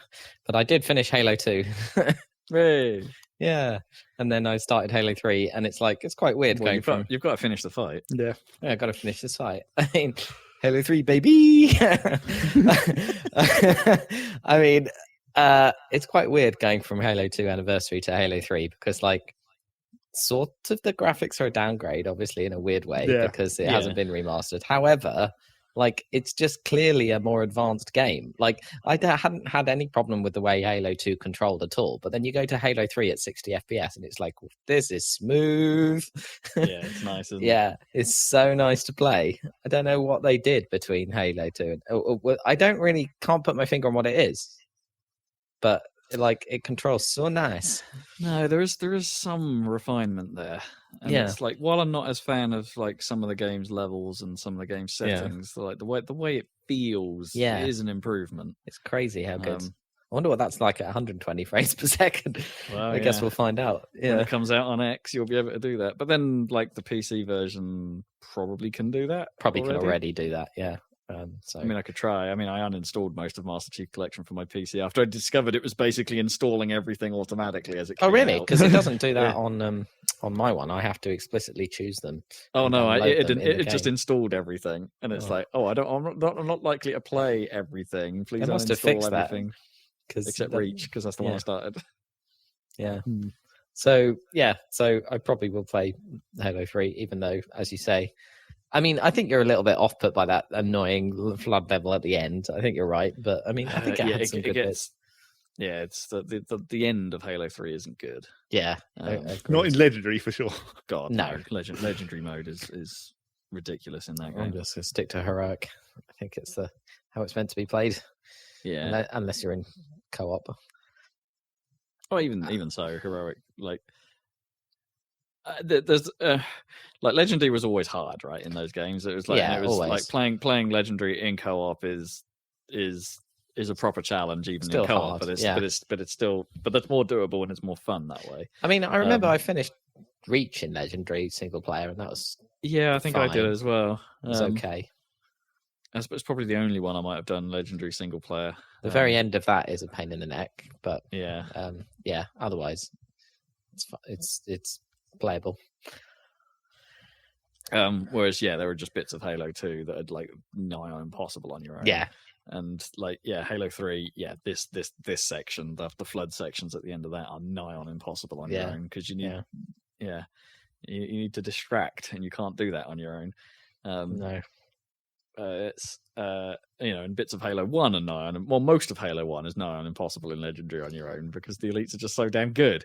Well, yeah, I think I did do Legendary in the original game back in the day, but I remember Halo 2 being like, fuck that. Basically in Cairo Station. It's a bad start to that game in Legendary. Like, it's just the odds just are no longer in your favor in Legendary mode, and it's like, for a start of the game, it's ridiculous. I think they did learn their lesson from that a little bit. Like, Reach was fine. It was fine. I don't know about 3. I can't remember whether I did it, but I'm just gonna play Heroic. I mean, that's the way to enjoy it. 3 definitely has some very tricky bits in Legendary, like, regardless of that end bit. But like, there's but it feels good. Feels well smooth and nice, and it's like, oh my god, I can't believe how old this game is. Rooms, actually, if I'm remembering, some of the buggers are the worst. Even in Heroic, like on Halo 2, they're really annoying. It's like, just basically find cover and then cheese them by like waiting until they fucking just pop into view, and then you go, oh right, I know they're going to land here, because for some reason they seem to have fixed landing spots. Yeah, for some reason, like, buggers are well named. I don't think they shouldn't have been added, but they're kind of, I don't know. Their implementation kind of sucks, and the areas you normally fight them in kind of suck. Yeah. There's a nice, supposed to be a beautiful grove or whatever in Halo 2, where they kind of make it very annoying. It looks a lot nicer in Anniversary. It looks pretty shitty in the original Halo 2 graphics. Yeah. Halo 2 graphics were bad, straight up. I think they look worse than Halo 1, apart from the effects. I think we talked about that before. But Halo 3 looks good. Yeah. They were a step back in a number of important regards, Halo 2. But anyway, classics. So I might play. Yeah, I've got plenty to play now. I've got a bit more free time, lockdown time, and projects complete. So check out our new website, and also check out YouTube. Or you can find the YouTube videos via our new website, alternatively. We will have some more, I guess, Portal coming. Yes. And I've got one more over din. There's a din in the can coming next week. Got some din coming, and look out for Factorio, which needs adding to the website as well, I think. And then we'll be back in a couple of weeks with another Saladcast. Yes. Remotely. Remotely for the foreseeable. The last joint pizza party we'll be having here for a while. Well, I'm getting pretty hungry now. Yeah. I mean, it's pretty early for us. Well, now's the time to get hungry. Yeah. I'm legitimately getting hungry. My stomach has just made noises. Catch you next time, listeners.